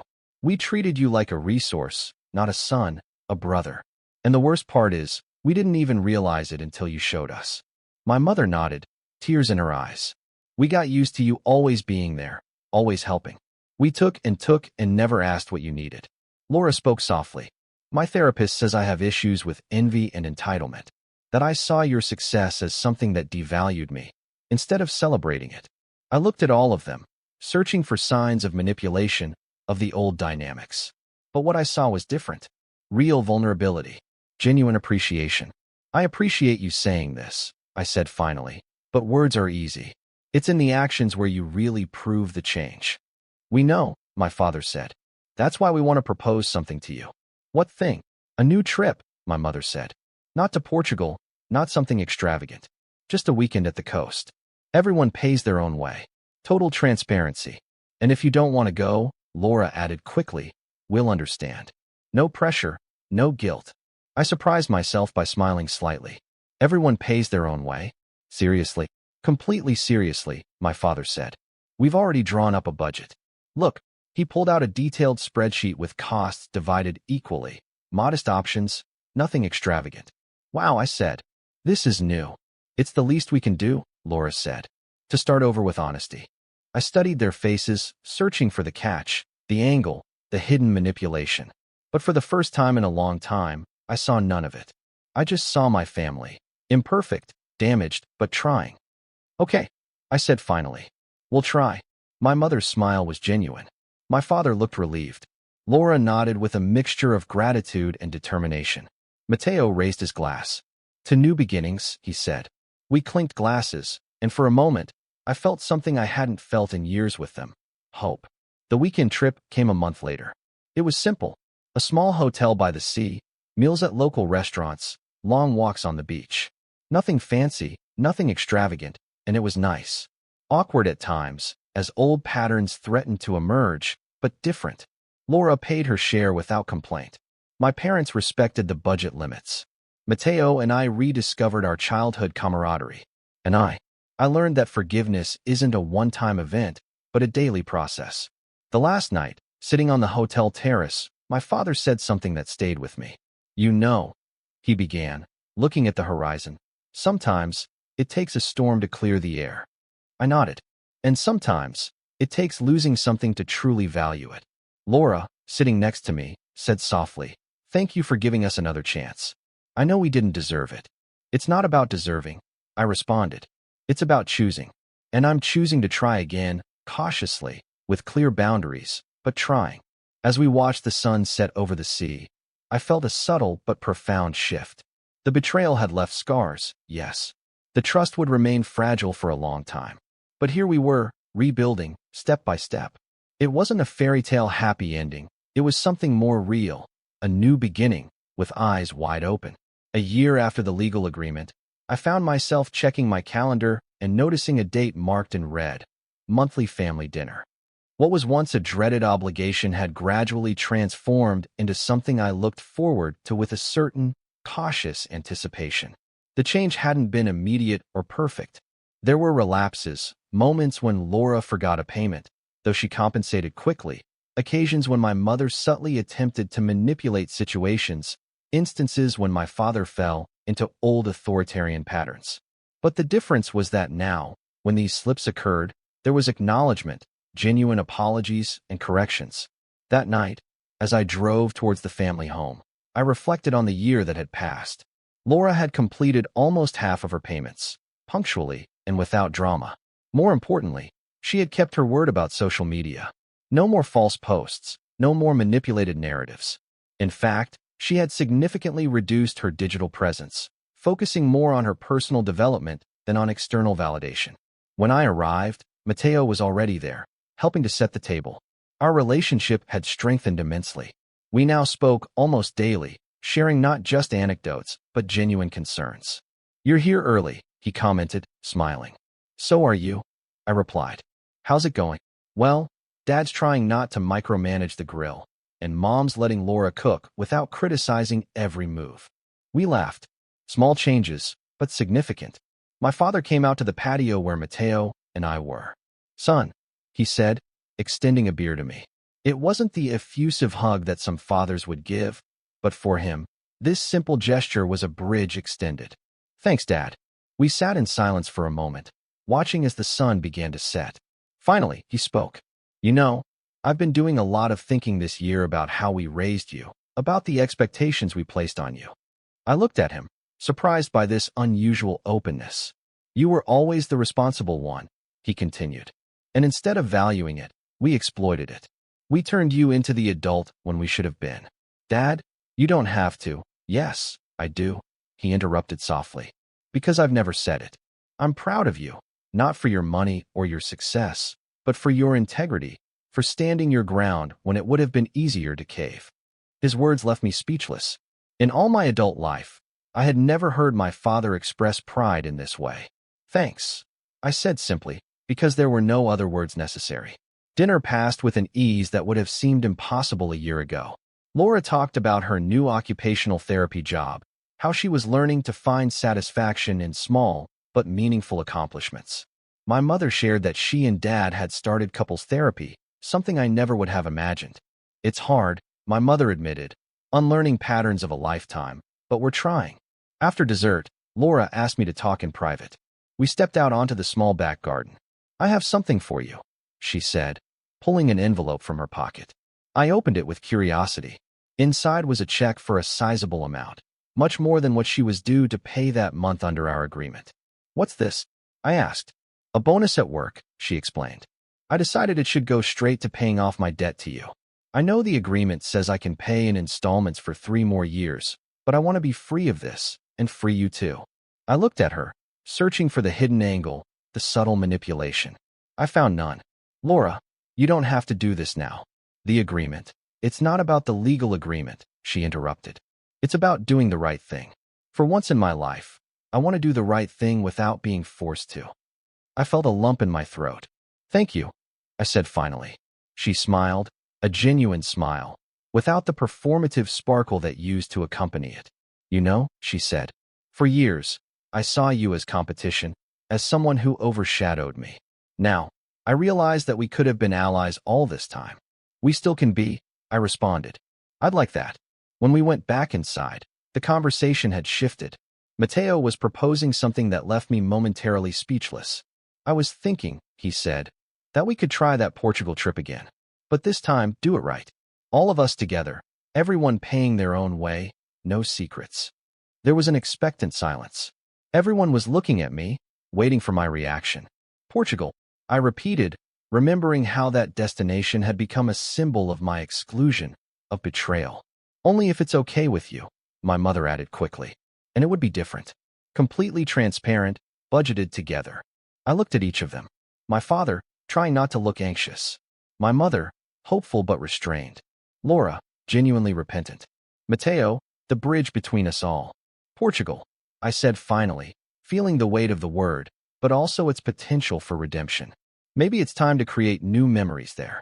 The smiles I received weren't of triumph or manipulation. They were of relief, of gratitude, of shared hope. As I drove home that night, I reflected on the long road we had traveled. Trust, once broken, is never fully repaired. It remains marked by the fissures, like pottery repaired with gold in the Japanese art of kintsugi. But sometimes, those golden lines of repair create something stronger, more beautiful in its imperfection than the original piece. Our family would never be what it once was, but perhaps, just perhaps, it could be something better,